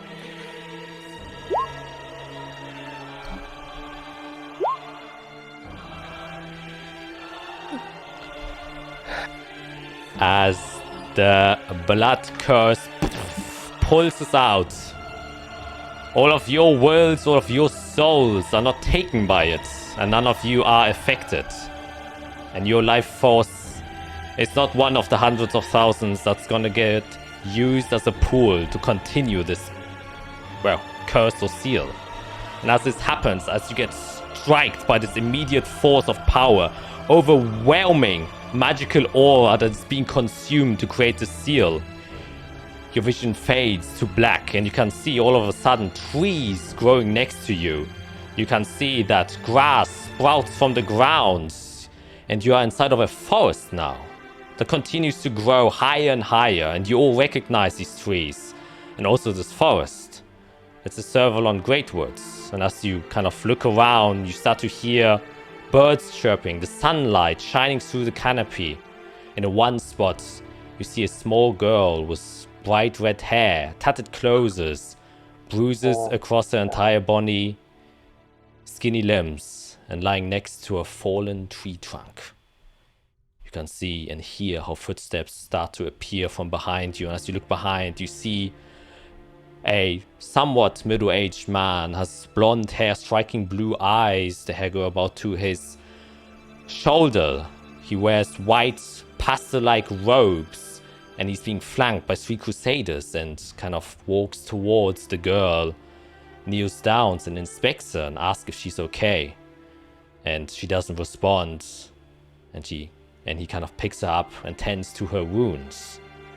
You see that there's then suddenly shifts away, and the trees kind of crackle down, break, the grass disappears, and instead a cobblestone floor manifests itself, and a small study comes into view.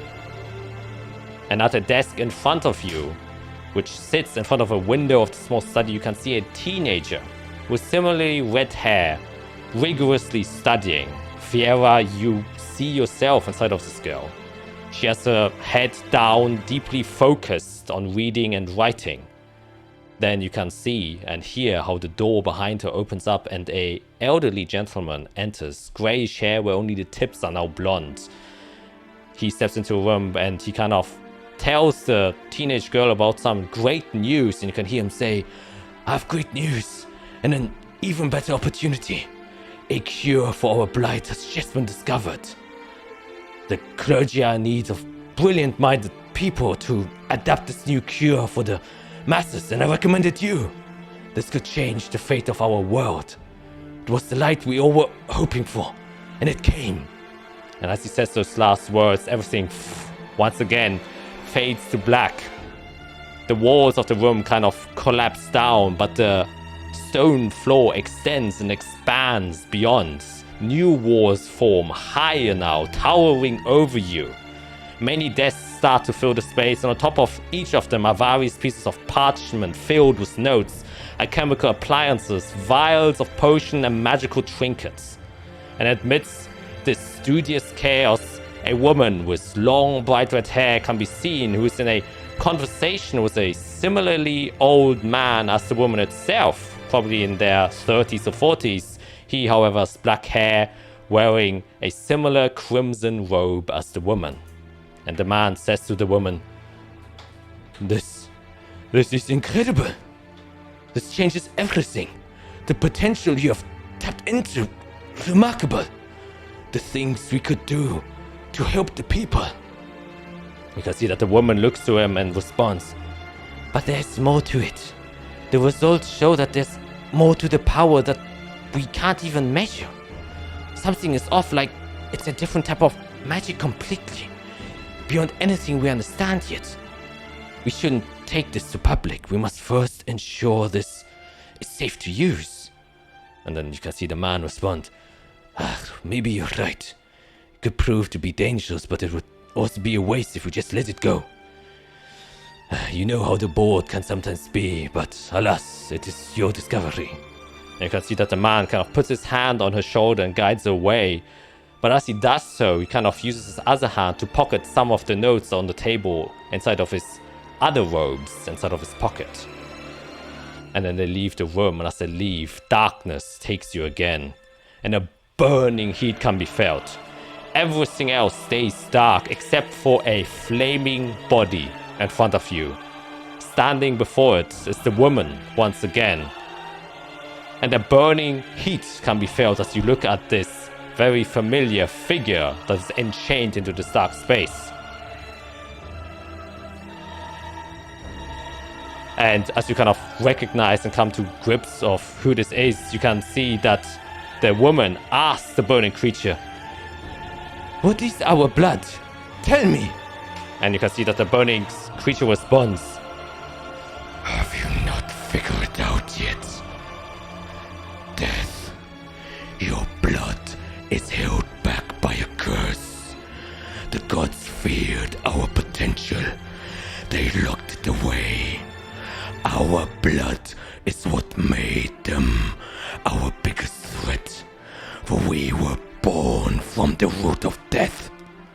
We can use its power, much like how the gods learned to fear us.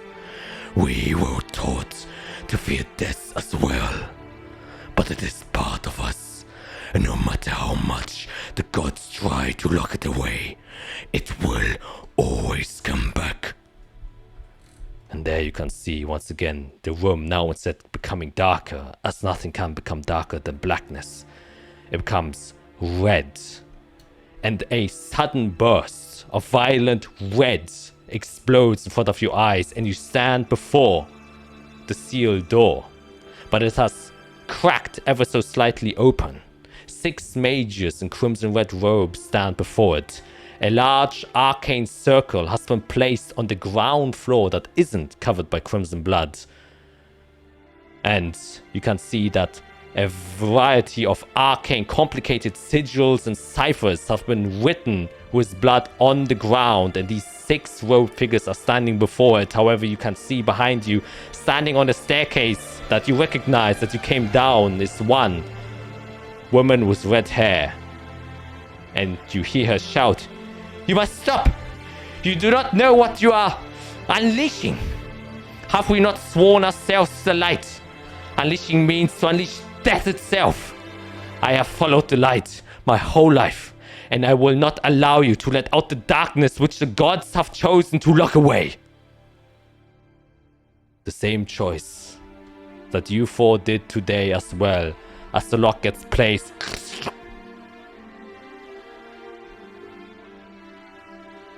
Committing to a final decision you have made, the visions disappear. Everything, once again, turns to darkness. Your consciousness starts to slowly fade away, as either the power of magic is overwhelming you, if the fatigue has finally caught up, or your mind is trying to cope with the decision you have just made. The last thing you see is the face of Lazula, who looks back at all of you with a smile but a tear in her eyes, knowing that you have all done a difficult choice, and not knowing herself whether or not it was the right one. It is one you have chosen to do, one that cannot be undone. And as all turns to black, that is where I'm going to end tonight's session, as you see the door.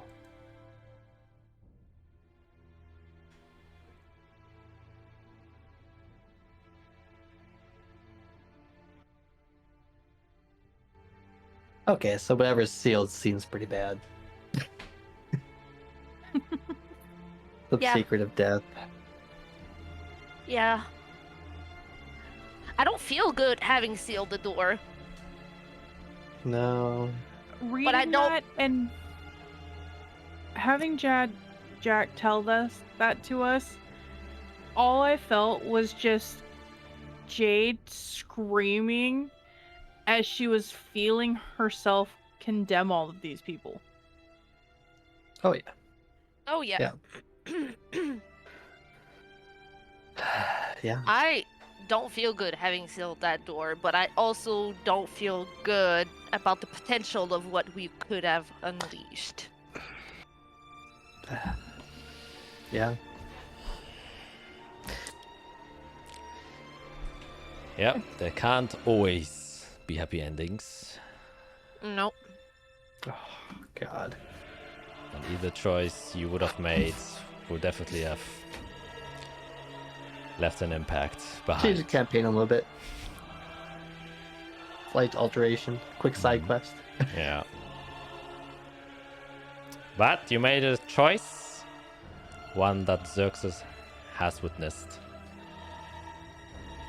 Yeah, that's the thing. If this is a singularity, then it's sealed across the, Yep. everywhere. Yeah. Yeah.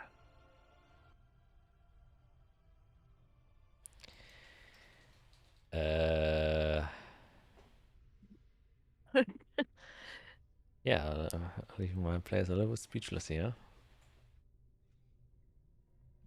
A lot I to think- really think about. Yeah. Mhm. I mean, that was a very thorough and deep discussion you guys made trying to figure out. Oh, It I wanted to open it. It is- it was such a big, huge gray area where Yeah, I mean, there was no good answer. Hmm. There was no it wasn't there clear enough were what would only- happen either way. Yeah.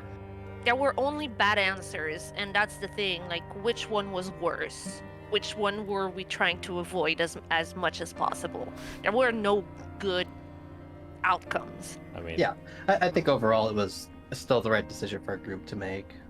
Yeah. The only thing here is she saw it as an opportunity Yeah. for like not just her group, but like Hmm. all Chaldean kind to grow. If there's some big event to happen and we overcome it, then we grow and we become a Yeah. greater people. And that's the thing, Isara could see that. She was, as a scholar herself, she could see how Fiera wanted, to see this as an opportunity, because she saw it too. But ultimately, I think it was the right decision. It's just knowing that you're the cause of hundreds of thousands of people dying is not a good feeling. That's rough.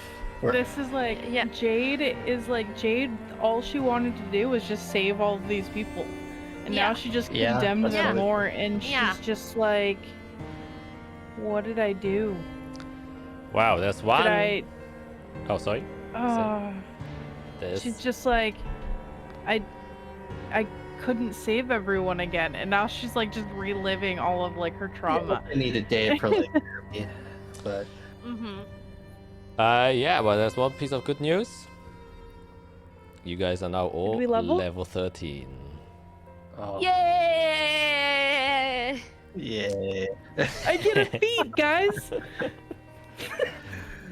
I get It's like the most depressing nothing. level up we've had. Yeah. This is the most exciting for me because I never got my level 8 feat because I've been multi-classed in that weird way. Mm-hmm. Mm-hmm.